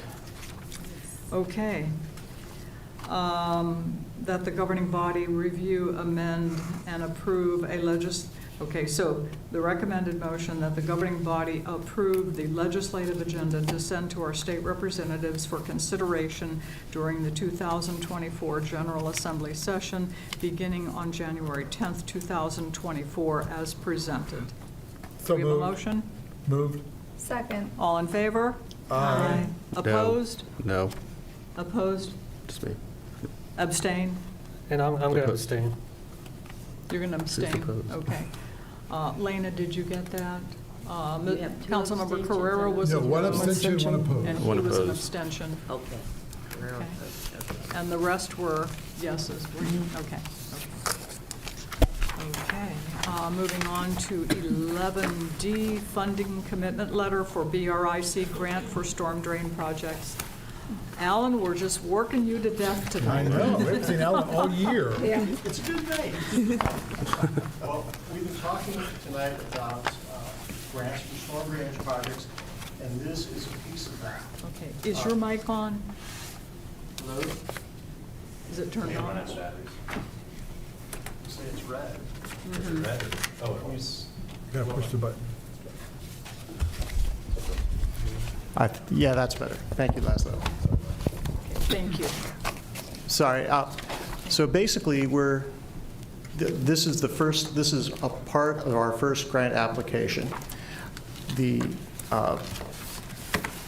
We're working with Merchant McIntyre. We're putting together a grant application to fund the first 2 priority projects that are on this list here that was in the previous presentation. One is the Lower Kent Drive project at that sag in the road that was talked about earlier. And the other one is along Lower Manassas Drive, up off of, over by the Baptist church that's there. Anyway, the grant application requires a commitment letter from the governing body for 25% of the total project cost. Now, you'll notice that the total project cost listed in this grant application is $3,148,750, which is considerably more than the price tag that is listed for the first 2 priority projects in the list. The reason for that is I've made some estimates of engineering costs and construction management costs and put in a hefty contingency because, once we're down the road of building the project, we can't go back and ask for more grant money. but I think the estimate is pretty reasonable. So what we're presenting here tonight is a funding commitment letter from the governing body to assure them that the city will cover the $787,188, which would be 1/4 of the total project cost. Comments or questions? Comments or questions? Councilmember Javed, you look like you have a question. Yeah, I do have a question. Thank you. So the 787,000, which is not budgeted right now, so where's the, I guess? Well, some of it is budgeted according to the information here, but it should be remembered that we're promising that we will pay the 25%, but of course, if the governing body decides not to take the grant, then we don't have to spend the money. So at that point, remember, we just talked about in the presentation how we're going to fund this solely over many years. That $787,000 now would be funded, over a year or 2 years, right? As part of it, probably over 2 years as part of the project. So it would come from the money that we would be spending anyways on these projects, but by getting this grant, it just speeds up the process for getting these projects done. So that's the 20%? 25. Yeah, 25%. 25% of the Yeah. $3 million. Yeah. Right. Which is far cheaper than if we paid the whole thing out of pocket. Okay. Councilmember Moore, do you have a question? Thanks, Alan, for the presentation. What are our chances of getting the grant? Is it competitive? How is it going to be ranked and judged? That's a tough question because you never know how many people are going to be applying. One of the things that's interesting is this is actually FY23 money, so FEMA's kind of behind the curve on issuing their grants. I think we have a once I really looked at the grant application, I think we have a better chance than I thought when I first saw it, because this is being managed out of Virginia DEM, and emergency services people are very, very concerned typically about access. So these projects will help reduce the chance that roads will be blocked during severe rainfall events. So that's the hook we're kind of hanging the grant on. It's not like sewage treatment plants being threatened by a flood. Okay. Thank So you. it depends on the competition. It's going to depend on the competition. That's exactly right. Okay, thank you. Do you have a follow-up? No, thank you, that was great. Questions? Okay. Thank you. Thank you, Alan. The recommended motion is that the governing body authorize and direct the city manager to sign a funding commitment letter to complete the BRIC grant application as presented and subject to final review by city attorney. So moved. Second. All in favor? Aye. Opposed? Abstained? Motion carries. Thank you. Moving on to 11E, recruitment support for Department of Social Services. All right. Good evening again, Madam Mayor and members of the governing body. This is an emergency procurement. We've had a lot of turnover in our social services department, especially in the really in the family services division. We've lost our senior leadership, and tonight one of them, we honored her for her retirement, and she's the supervisor of the entire program. So once she leaves, we'll officially be down to one, experienced social worker level 3. Currently, that's her rank. So we would be down 2 social worker level 2s, or family services special level 2s, and then the supervisor. I mean, the 3 may become a supervisor. That's still to be seen. But the point is that we're down in terms of leadership. We've been able to fill the level 1 employees, right? But a lot of them are newer employees, which we get a lot of always, and we're very grateful and lucky to be able to recruit talent at that age as well. But we need some experienced help as well. Randy's had to fill in managing cases. She hasn't had to do so in over a decade. So we're really struggling in that department. So what I'm asking for tonight, some emergency procurement, tapping into that surplus that I mentioned earlier tonight, to give Randy some additional resources here to help recruit experienced staff members to her team, including offering signing bonuses, which is similar to what Fairfax County does for after kind of year 1. Like you join, and after year 1 you get the bonus. Here we're going to use it just as a signing bonus to recruit experienced people, and then additional salary thrown onto it for our advertisement to be more competitive in recruitment of experienced social workers here for the Family Services Division.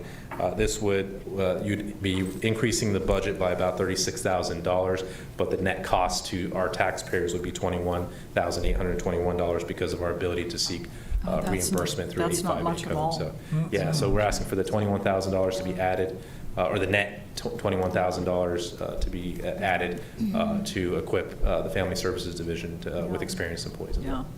Oh, I think this is so very important. I mean, we can just imagine that Randy is probably worked to death. You know, we don't want to grind you into the ground. So yes, this is extremely important. Comments or questions?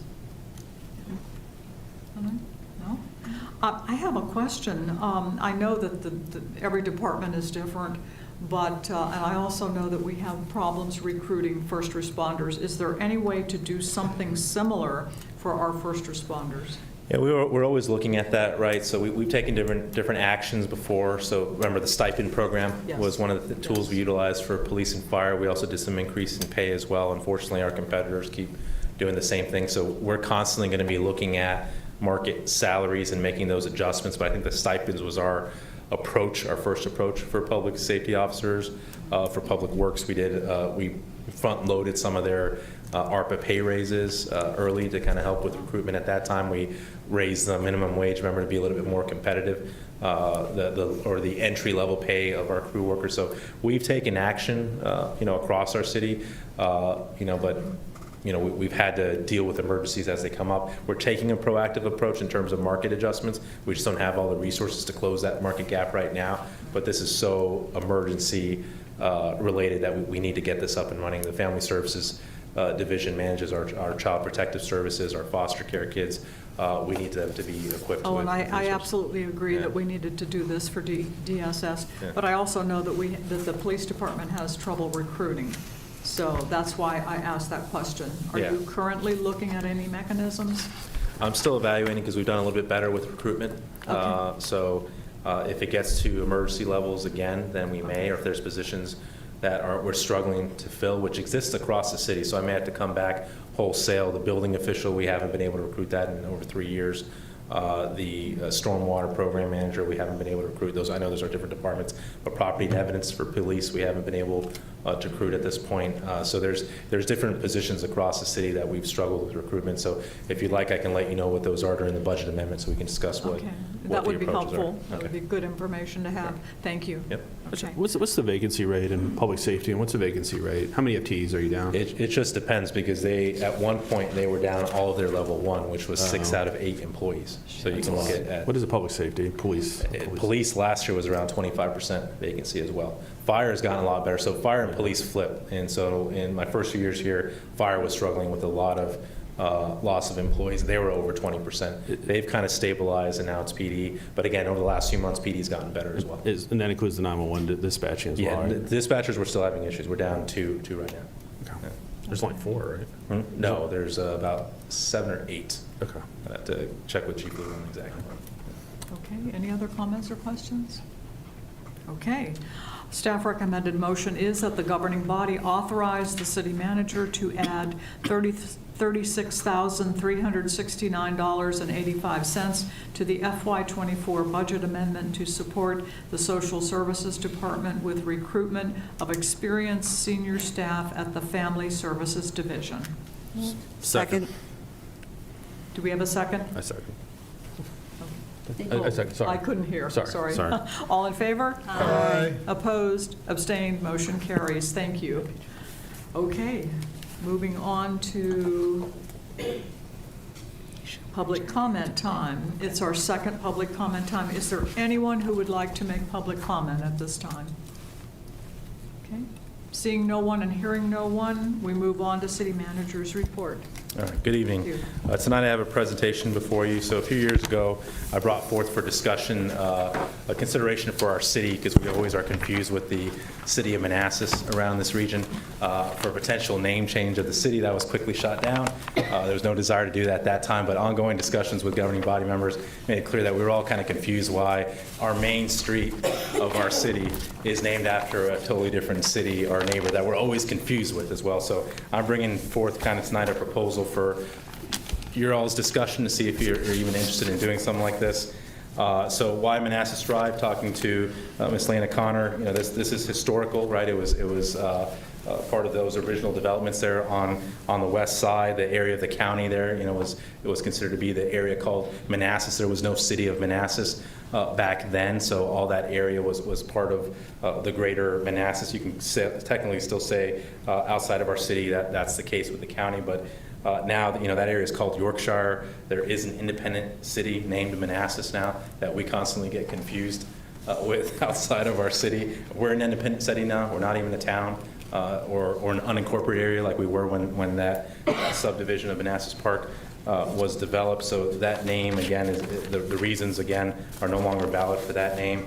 And the question is, again, why is our main street, why is the main road that bisects our city named after our neighbor, right? So this happens in some other areas, right? You have Fairfax Avenue in Arlington. That's a pretty major road, but does anyone ever confuse Arlington with Fairfax County? Do they not know that Arlington doesn't exist? No, of course they know Arlington exists, so it's not a problem there. It is a problem with us. So there are 4 options that I've evaluated to bring back for you all for consideration. So one, which is what I'm going to recommend, is called the Central City Solution, where we keep the name Manassas Drive outside, but in the center part of our city from Mathis Avenue to Signal View, Andrew Drive intersections, major intersections in the center part of our city, that's where we rename it. That would impact 0 residents. And that's the beauty of this solution. The goal is, my solution, or my goal was to not impact any residents with this change. And that changing the name there doesn't do that. About 7 business sites or non-residential sites would be impacted, including our own fire station, which would have to address. But businesses constantly change, right? The Shell used to be a Sunoco, right? So address changes are not as impactful for businesses. And again, residents are going to be our bigger priority to reduce impacts for our residents. The second option, if you guys want to consider that, is called the Keep History Solution, because we're not touching the west side of the city. It would just be from Mathis Avenue all the way to Blooms Park, where Manassas Drive already changes its name to Fairway Court at the end of Manassas Drive. But this would impact 146 residential units at the Park Place Senior Apartments. I don't know how many residents that would be, but the units are 146, so that would impact them, where they would have to change their addresses. Still the 7 business sites that would be impacted, including the fire station.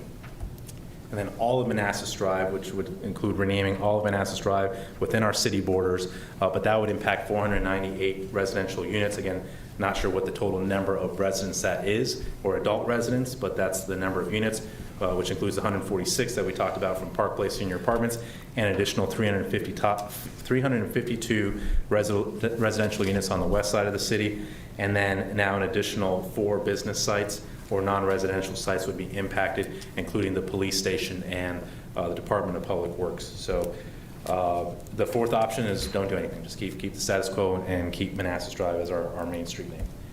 So this is what it looks like, the all Manassas Drive. You can see the blue line there for renaming the entire segment. So for that option, the Keep History option is everything east of Mathis Avenue, so it preserves the western part of our city as Manassas Drive, as the historical name that it always was. And then the Central City is this green arrow, again, from Mathis Avenue to Signal View Drive. So, even residential areas like Park 170, those are addressed off of Market Street, right? So there wouldn't be residential impacts. All these central subdivisions here, right, they're addressed off of the roads in front of them. So they would not be impacted.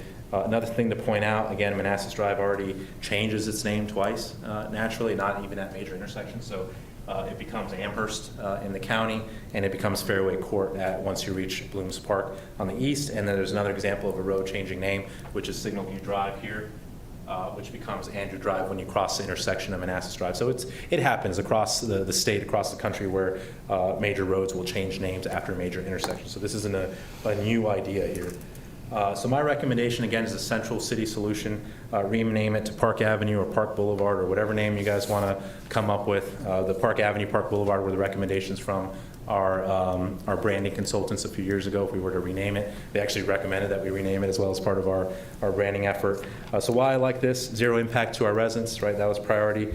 Again, the business turnover is constant, so the address change is less impactful, except for those businesses that are kind of more constant here, including the fire station. but we'll deal with it. Most importantly, it covers our Route 28 intersection, which is the main intersection. When people come to Manassas Park, right, the majority of the time, they're coming to Route 28, or they're passing through our city, they're going through Route 28. So when you arrive there, we're announcing you're in the park, right? You're not in Manassas, you're in the park, which is what locally we refer to Manassas Park as. So we'll announce that that residents are entering, or non-residents are coming through the park and not the city of Manassas. Again, the road changing names at major intersections is not unheard of. It preserves the historical name in the original part of Manassas Park. And the beauty of this is we'll have both Manassas and Park as the name of our main street, right? We'll have Manassas on the exterior and then the park in the center. So it keeps Manassas and Park. So you'll see intersections where both Manassas and Park are listed there, which is the full name of our city. So it kind of preserves that. And then the cost of doing this would be about $21,000 for my solution. Again, it'd be much more for the entire segment, or again, adding it east of Signal View Drive as well. If you guys want to pursue options that impact residents, my recommendation would be that we provide a $30 reimbursement per adult resident to help them with things such as changing their driver's license. And you can see the list up here of the additional impacts that residents would face if they had to change their That $30 is a drop in the bucket compared to the inconvenience. Absolutely, yeah. So that's just a recommendation again. But that's why I'm not recommending that solution. There's a better way to do this without impacting residents. So just wanted to bring that idea forth to see kind of what your thoughts are. If we want to pursue this, we'd have to go, of course, we would do a public hearing and then a resolution for the name change and then get that implemented in the future. Okay, comments or questions? I don't support this at all. As you said, Fairfax, but Fairfax City and Fairfax have the same issue with Fairfax, so there's an issue there. But the people who go to Fairfax City, they don't care if they're in Fairfax City or Fairfax County. There are people who are hardcore, and I don't think naming the city in the middle does anything of that to say you're in Manassas Park. I don't think anybody would. And I think it also it brings a divide. If you have multiple names on the same street, I think Manassas Drive from one end to the other, it makes everybody feel together. There's already a division, or people feel there's a division between sides. Now, I'm fine with Manassas Drive. I think it's inconvenient for everyone to go back down and get a license, change everything. I would prefer to just keep it what is. That's my position.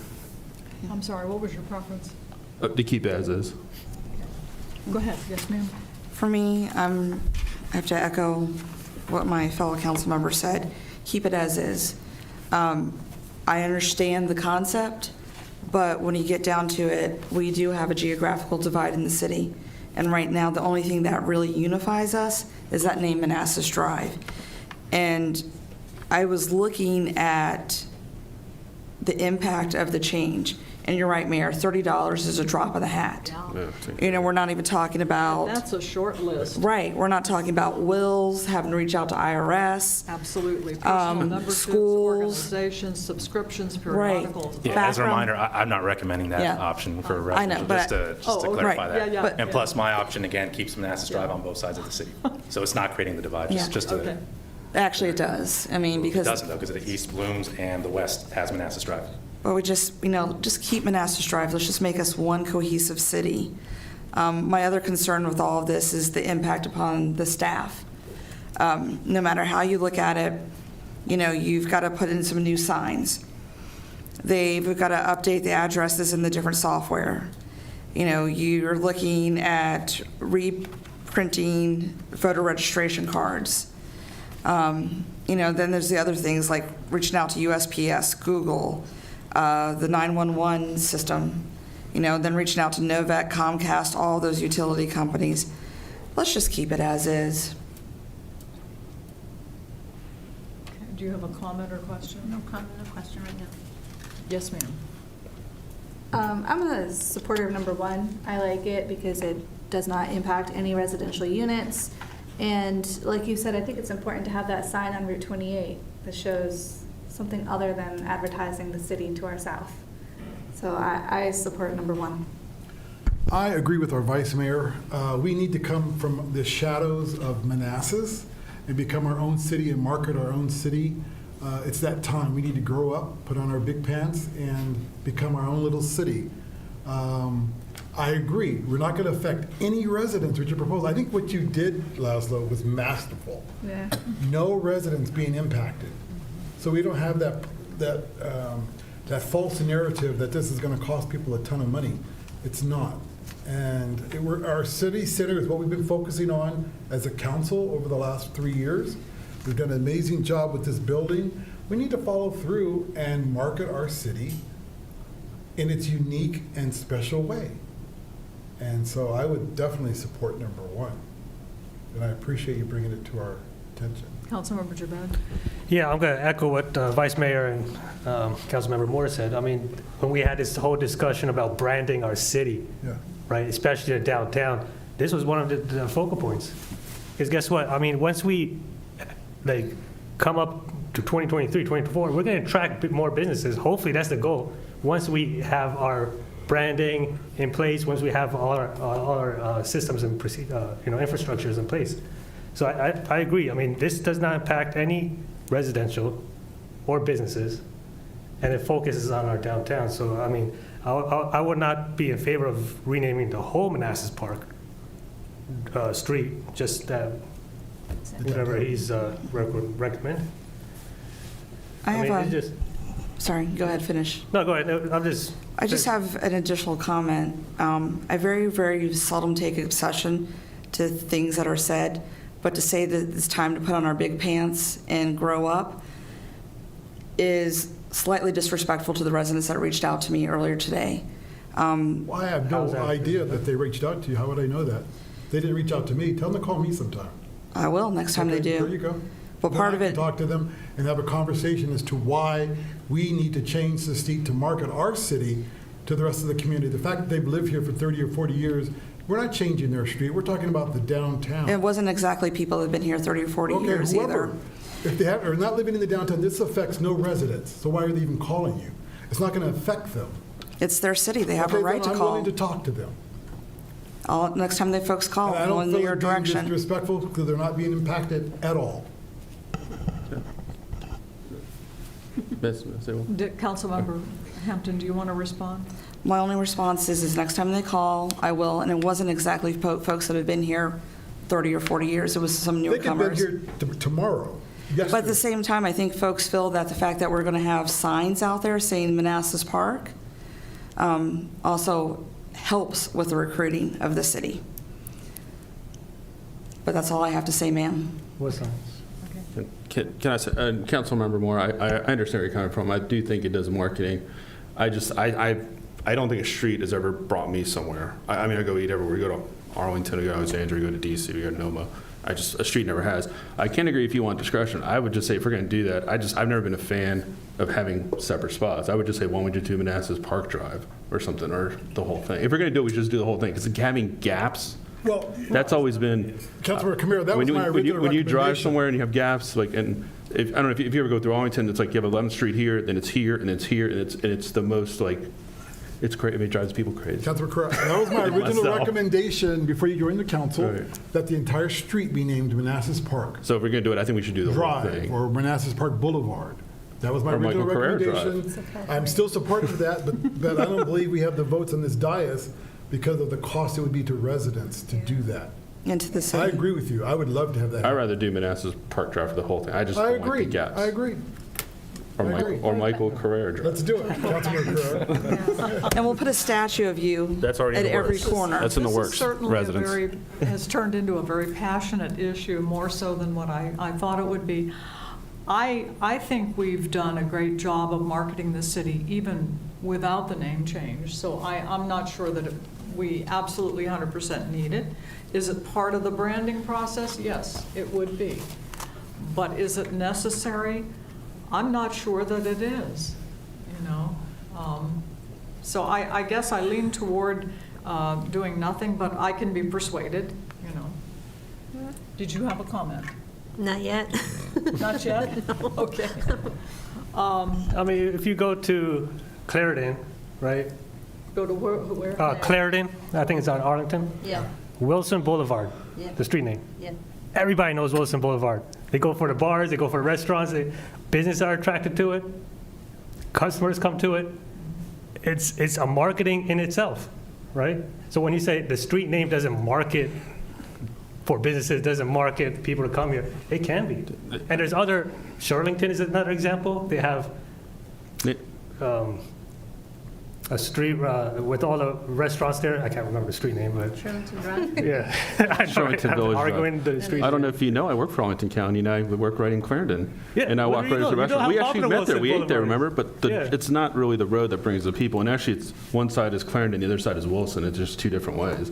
It's really the atmosphere that brings the people. It's not the road. People don't say, I'm going to Arlington because it's on Wilson Boulevard. I've never heard anybody say that Oh. in the 23 years I worked there. I mean, everybody. I said, if you I'm going ask to anybody about Arlington. Wilson Boulevard, they know where it is. I mean, They know it's in Clarendon because they're on the Yeah, road. exactly. But they don't go there. I don't think that drives them there. Yeah. I But think let's just- marketing our Park Central and marketing our plaza is going to do more than anything that we could possibly do for this city.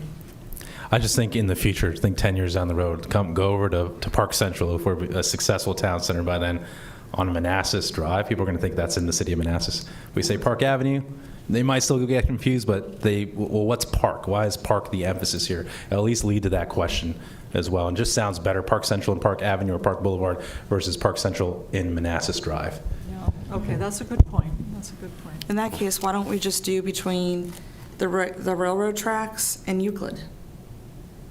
28's an important intersection. I think we should highlight who we are as a city. You don't think the signs will do that? No. Are you in favor of Manassas Park Drive for the whole thing? It's a long name. That's- And I don't want to impact residents, so. You're already impacting them, either way. Or Comments or questions? Oh. Councilmember Amaya, do you have an opinion yet? No, I'll stay with it. No opinion. No opinion, No. okay. Does that mean you're going to abstain? I'm waiting to see how you guys decide. Well, and that's- then, you know. I'm sorry. from I'm waiting to see how you guys discuss and decide. I think I'm for your suggestion, just that section, but I'm just listening to everybody else's opinions. Okay, How about we do a public hearing? I think that's wise. I think so. yeah. Okay. Yep. Let it. Yeah, I mean, we got residents to do a decide. public hearing. I Yeah, think I do. before we Yeah. jump into this, we need Exactly. public input. Thank you. Yeah, Exactly. absolutely. Yeah. There's So- too much division on the governing body, and that could indicate division within the community. Can Manassas Park Drive be considered for the whole thing? Can that It's up be, to you can guys. that be at least an option? It's up to the residents. I Yeah. mean, there's 4 options there. Can that be a 5th option? Is that fair? Sure, that's what the residents So want. are you advocating for the entire length? I'm saying forget it. Yes, Manassas Park Drive. Oh, my goodness, do you I'm just saying, realize but that- but there's an option. Why not just have the option out there? Sure. Well, let the public decide. Okay. Yeah, Yep. okay. Now, is there a particular name? I threw out a couple based off the, I'm sorry, what? is there a particular name you would want me to put in this public hearing? Just Let's let first the- hold the public hearing, see, do they want to rename that section or not? And then what the name should be? Let the residents Yeah. decide the name. Why don't you make it a contest, just have them Can you- decide. We the need name. options, yeah. I'll have all my followers send my name in. Park you provided for us. Do a survey, have people Park Drive. give us a name. Park- Park Boulevard. So keep it, Park Drive, Park Boulevard, Park Avenue, and let Something residents park, pick. yeah. Well, maybe not Park Avenue, because then that list sounds like New York City. Yeah, Yeah, not park, that no. sounds. Isn't Park like the second most common after Main Street in the country? Park Place. I don't know. I believe it is. So are you going to give the public the options that you provided for us? It's up to you guys. You want me just Park Drive and Park Boulevard, or also Park Avenue, all those 3, and let Not residents? Park Ave. No, but Park I would think you would want to make known to them all of the options that you, Oh, I see what you're saying. You want to do a survey before we even do a public hearing, or do a public hearing do a public hearing just on these options and put out a survey as well for these options. right, And or then a follow-up or town question. hall. Town Yeah, hall. and then a follow-up question about names. If we were to Yeah. rename it, what would you want to do? Yeah, just we have to try to get some kind of input, Okay. yeah. So just Park Boulevard or Park Drive? Is that what I'm, as the 2 options? Or you can do Or like Park Manassas Central? Park Drive. Huh? Michael Manassas wanted Park Drive? Manassas Park Drive. No, Michael one and Michael I Carrera. did want that Drive. second. My followers will, don't worry. I think Manassas Park Drive. My people will send that I agree, I'm in. just trying to make it more Park of a Drive. Manassas Park Drive. Boulevard. What was the one you had? Well, I was saying like Park Central. Park Central Boulevard or Well, just Park just Park Central. Central? Park Central. How about Yeah. Plaza Period. Drive? Plaza Drive? Plaza Boulevard. Plaza. Why don't you guys email me too, or can we write all these down? There's a lot of That's what I'm suggestions. saying. Keith is like, no. We'll rewatch this, how about that, and we'll write it down, and we'll create the survey. So just a public hearing to review all the options and all the name, we'll present the survey results for what names and what people Make it are fun. thinking. Okay, and then we'll also invite people for comments. and Yeah. everything. Okay. So what address is this building on? This is Park Central Plaza, so this would not be So- impacted at all. So we already have Oh, we Park already have Central. Park That's Central. what I'm saying, so, Whoops. yeah, so. Yeah, we It's gonna be agreed kind to of this redundant name then. like 2 It years would, ago. unless you make it Park Central Boulevard or something, I don't know. How about putting on the Ritz? I like that. Or name it like they originally wanted to name the city, which was Stone Heaven. So, okay. Just call it Bob's Road. You want to go back to history? Okay, Okay. all right, so I understand what you guys. Have we exhausted this topic? Yes. Okay. Dean, could you please read us into closed session? Yes, I recommend the governing body go into closed meeting to consult with the city attorney regarding a specific legal matter requiring the provision of legal advice pursuant to paragraph 8 of subsection 2.2-3711A of the Code of Virginia. Moved.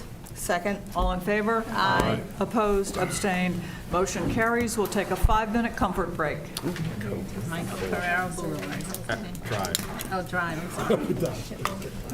And we'll just put a big bust of you on every. Well, they should do that. NC Drive.